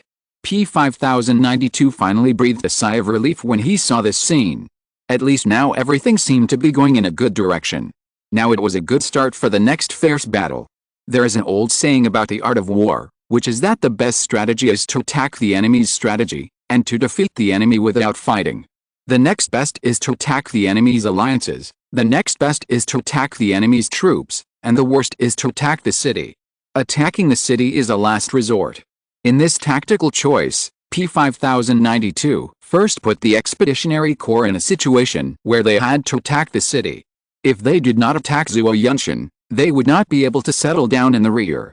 It can be said that P5092 had the upper hand in strategy from the beginning, forcing the Expeditionary Corps to exchange their lives for Zuoyunshan. However, this does not mean that the war will be won, because they are only a small part of the entire battlefield. If the Spark is defeated, they will still be in great danger. This war will definitely drag everyone into the abyss, and those who are still alive will be exhausted. P5092 suddenly turned to Mo Fei and said, "Thank you this time." Mo Fei smiled and said, "You're welcome, Commander." Ren Xiaosu on the side looked at Mo Fei silently, and the other party also looked at him and then looked away. P5092 walked towards the command tent. "Staff Officer Li, call the commanders of each regiment to a meeting. Although the barbarians have retreated now, as long as we are in Zoyan Mountain, they will definitely come again, and they will have new countermeasures. Therefore, before they come back, we must formulate a follow-up battle plan." But just when all of them sat down in the command tent to discuss the battle plan, Wang Run, who was listening to the meeting, suddenly received a satellite call. He went out to answer the call, and then returned to the command center with a gloomy face. "The fire has been defeated. A gap has been made in the Great Wall defense line. Only the 1st Division, the 3rd Division, and the 4th Division are retreating to the south." P5092 was stunned and said, "How did they lose? Even if the fire was not good enough, it should have held on for another week. How could it be defeated so quickly? In fact, the fire still retains some strength, and could fight some more battles later, but for the entire battlefield, it was not wrong to say that they were defeated. After all, the Great Wall was lost, and as a result, Daniu Mountain was a little overwhelmed." "We haven't confirmed this yet," Wang Run said. "We can't dwell on how the Spark was defeated, but we have to consider what we should do." After the Expeditionary Corps captured the Great Wall, they did not continue to pursue to the south. I suspect they will immediately turn around and advance towards the Daniu Mountain line. At that time, we will have to face the entire Expeditionary Corps' forces. P5092 asked, "Where did they break through first?" "You should have seen this, right?" What he said was a hint that Wang had obtained the satellite, and Wang must have been paying attention to the battle on the Spark side. Wang Run hesitated for a moment and replied, "They first pretended to attack the Wuling section of the Great Wall, and then suddenly concentrated their forces to attack from the area where the 7th Division was originally stationed, and then broke through." P5092 sighed, "The defense there has just been changed, and ammunition is still scarce." In just a moment, P5092 understood that the Expeditionary Corps had found out the real and fake positions, and now there is a loophole in the Spark's defense line. If he was still in Huazhong, he would have to avoid the Expeditionary Corps from finding these loopholes, and he would have to deliberately show weakness in the area with sufficient ammunition to attract the Expeditionary Corps to confront the most solid defense line of the Great Wall. But it seems that Huazhong did not do this, or rather, they did it, but their acting skills did not successfully deceive the Expeditionary Corps.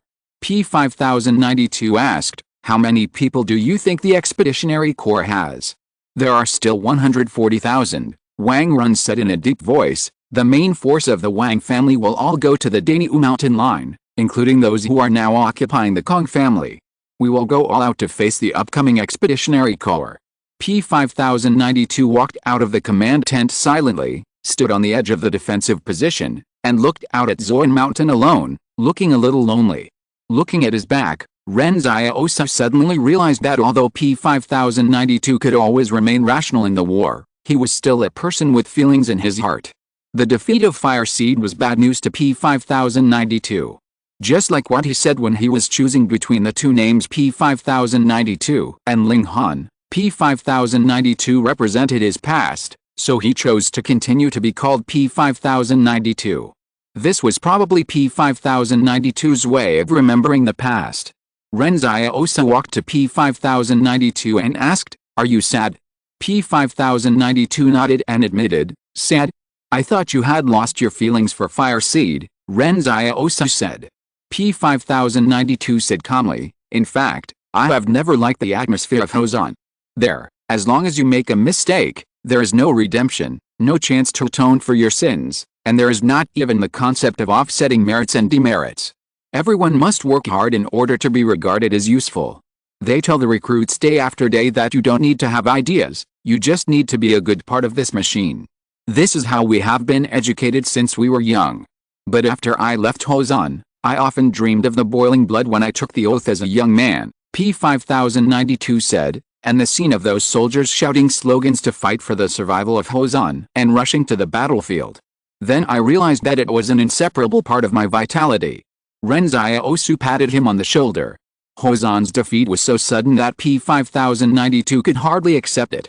At this time, P5092 turned to Ren Xiaosu and said, I am developing the Northwest because the purpose of Fort 178 and Fire Seed is the same, both of which are to protect humanity.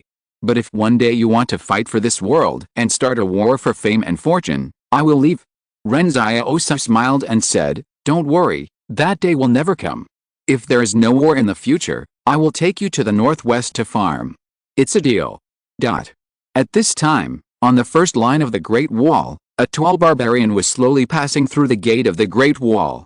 All the soldiers of the Expeditionary Corps bowed and saluted when they saw him, shouting General.